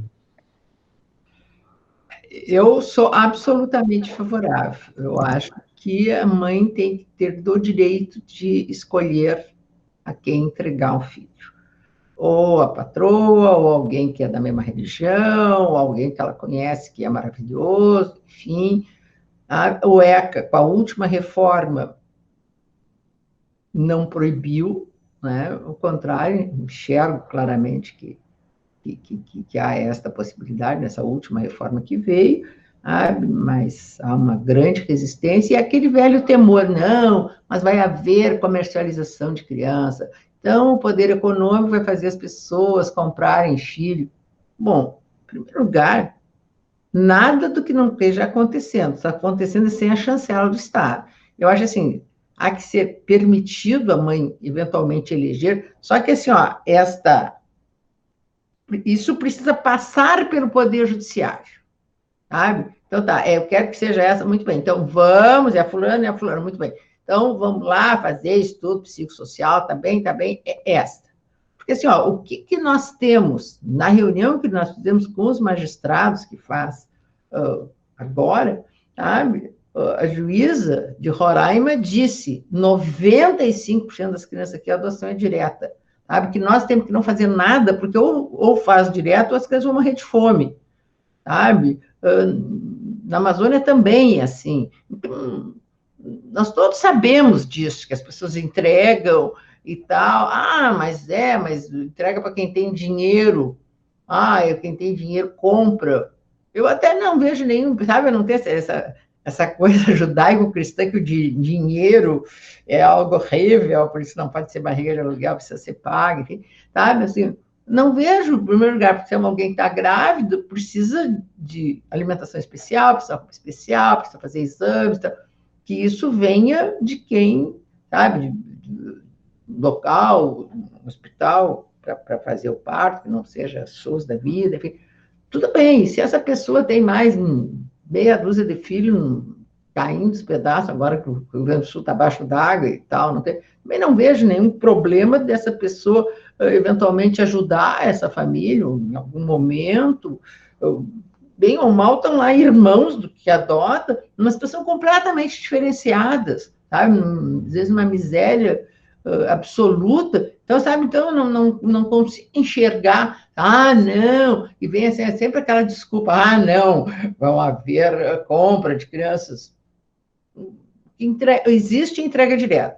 Então, quando as coisas existem, elas têm que, ao menos, ser regulamentadas. Como parece que é proibido, ainda que eu acho que não seja, os juízes têm dificuldade de enxergar que há essa possibilidade, os promotores também, do jeito que estava, bom, vai continuar assim, né? Porque também foi o que eu disse, as mães preferem entregar direto, acabam jogando no lixo, eles só noticiam quando encontram viva, quando encontram morto, que é um número muito grande, né? Me disseram, não noticiam, porque elas querem que as crianças sejam adotadas, não querem que as crianças fiquem no abrigo, não querem que seja chamada a família extensa, tem uns que não querem nem que a família saiba que ela teve um filho, sabe? Então, isso tem que ser atentado. E eu não sei como é que é essa dinâmica. Então, a mãe vai, enquanto grávida, no juizado, diz, olha, eu quero entregar meu filho e tal. Sempre começa aquelas ladainhas, não, Deus vai ajudar a criar. Deus não vai ajudar a criar ninguém, né?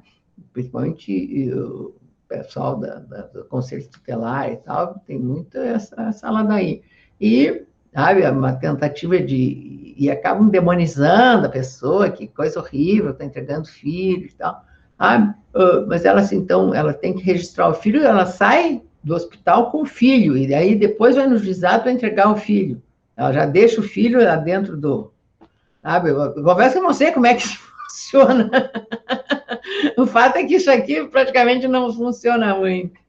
Mas pelo que o Bruno disse, não, já sai sem o filho. É esse, Bruno. Então, tá bom. Obrigado mais uma vez, professora. Eu queria já... Posso só falar Claro, Bruno. Perdão, pode falar. Enfim, essa questão da entrega foi outra coisa que eu até demorei para aprender mais depois de chegar na defensoria. E no final do ano passado, o juiz com quem eu trabalho, ele desenvolveu um trabalho de adoção segura. E aí, que era basicamente uma campanha sobre a entrega, de um lado, que eu definitivamente não sabia quando saí da faculdade, e a adoção segura de outro, né? A adoção que é intermediada pelo cadastro, com habilitação e etc. A entrega é basicamente isso. A mãe gestante ou após o parto pode decidir entregar a criança para adoção. O Brasil é um país que se proíbe o aborto, e até por isso, não necessariamente vinculado a isso, mas até por isso você, como alternativa, pode entregar a criança. E sim, a mãe tem direito ao sigilo da gestação, do nascimento da criança, e da criança enfim, da própria existência da criança, e tem direito, inclusive, a não informar quem é o pai da criança, e essa pessoa, em tese, nunca vai saber que essa criança existe, né? A não ser que a mãe conte. E ela sai sem a criança do hospital, que é encaminhada para essa família que está no cadastro já habilitada para a adoção. E depois de sair do hospital, é colhido o consentimento dela em audiência. Depois desse colhimento, depois desse consentimento, são 10 dias para ela se arrepender. E é basicamente isso. E a criança já é encaminhada para esse casal que está habilitado para adoção, em 15 dias eles têm que entrar com a ação de adoção. Aliás, esse projeto concorreu ao prêmio no Rio de Janeiro, eu falei que concorreu, mas não foi que ganhou, e ganhou o prêmio, em primeiro lugar, o prêmio Patrícia Scioli, eu acho que é da Associação dos Magistrados do Rio de Janeiro, Patrícia Juiz, magistrada no Rio de Janeiro, que acabou morrendo numa tragédia, e todo ano tem um prêmio de direitos humanos em homenagem a ela, e o prêmio do ano passado foi vencido por esse projeto de divulgação de conhecimento e de educação em direitos sobre adoção. Perfeito, Bruno. Eu agradeço, então, mais uma vez a presença de todos, e agora eu gostaria de me dirigir aos palestrantes em nome da Unicecal, da comunidade acadêmica de Ponta Grossa e região. São vários os alunos que enviam mensagem, né, de várias outras regiões, mas que estão nos acompanhando também. Agradecer imensamente a oportunidade de ouvir, né, as palavras da professora Maria Berenice. Claro, né, estamos à distância, mas essa situação toda nos proporcionou a possibilidade de, durante a semana, nos reunirmos, né, com diversos juristas de renome e aprender, né, diretamente com o autor dos livros que a gente utiliza em sala de aula. Então, em nome de toda a comunidade, dos professores, da coordenadoria do curso de Direito da Unicecal, eu agradeço a presença da professora Maria Berenice, agradeço a presença do Dr. Bruno Miller, representando aqui a Defensoria Pública do Paraná, e, se possível, eu gostaria apenas de me utilizar um minuto para deixar claro para os alunos que hoje a gente teve um exemplo, né, de uma conversa científica. Quando a gente faz uma arbitragem simulada, um júri simulado, e a gente insiste com vocês que se atenham a fatos, né, a conceitos, a técnica, a ciência, é justamente disso que a gente está falando. Não necessariamente as pessoas vão concordar em todos os pontos, mas o debate pode, né, e deve ser sempre saudável, porque é assim que a ciência se enriquece, né? Então, mais do que as lições de direito das famílias, eu agradeço também pela lição de urbanidade, né, dos palestrantes, que podem enriquecer um assunto que é tão delicado a toda a sociedade de uma maneira tão nobre. A professora Maria Berenice, fica o meu muito obrigado, o doutor Bruno Miller, muito obrigado. Se, por favor, quiserem dar alguma última palavra aos alunos, podem ficar à vontade. Olha, tem uma frase que eu gosto muito, né, que eu vou deixar para os alunos, né, nunca esqueçam da ética do afeto quando pensarem no direito. Era isso que eu dizia, agradecer essa bela oportunidade. Muito obrigado, professor Dr. Bruno Miller. Agradecer também demais, professor Antônio e professora Maria Berenice Dias. Sempre que encerro, lamento que não é um evento presencial, né, e com todas as outras trocas que o evento presencial proporciona, mas fico muito feliz de ter dividido esse espaço com você, Antônio, com a professora Maria Berenice e com seus alunos. Tomara que a gente possa se encontrar em uma outra oportunidade e tomara que essa oportunidade seja um encontro presencial. Com certeza, já é pedido aqui de todos os alunos para que a gente volte a conversar com a Defensoria e vamos ficar em contato para que a gente possa trazer mais debates para eles já no próximo semestre letivo. Então, eu finalizo aqui a nossa exposição de hoje, agradeço a todos, informo aqueles que estavam presentes que o certificado será enviado por e-mail, vocês não precisam se preocupar em deixar o nome no chat, tá? Então, uma boa noite, uma boa semana para todos vocês. Mais uma vez, o nosso agradecimento à professora Maria Berenice, da Defensoria Pública do Paraná, e continuem aí acompanhando ao longo da semana, ainda teremos outras palestras, vocês estão todos convidados. Muito obrigado, descansem, boa noite a todos.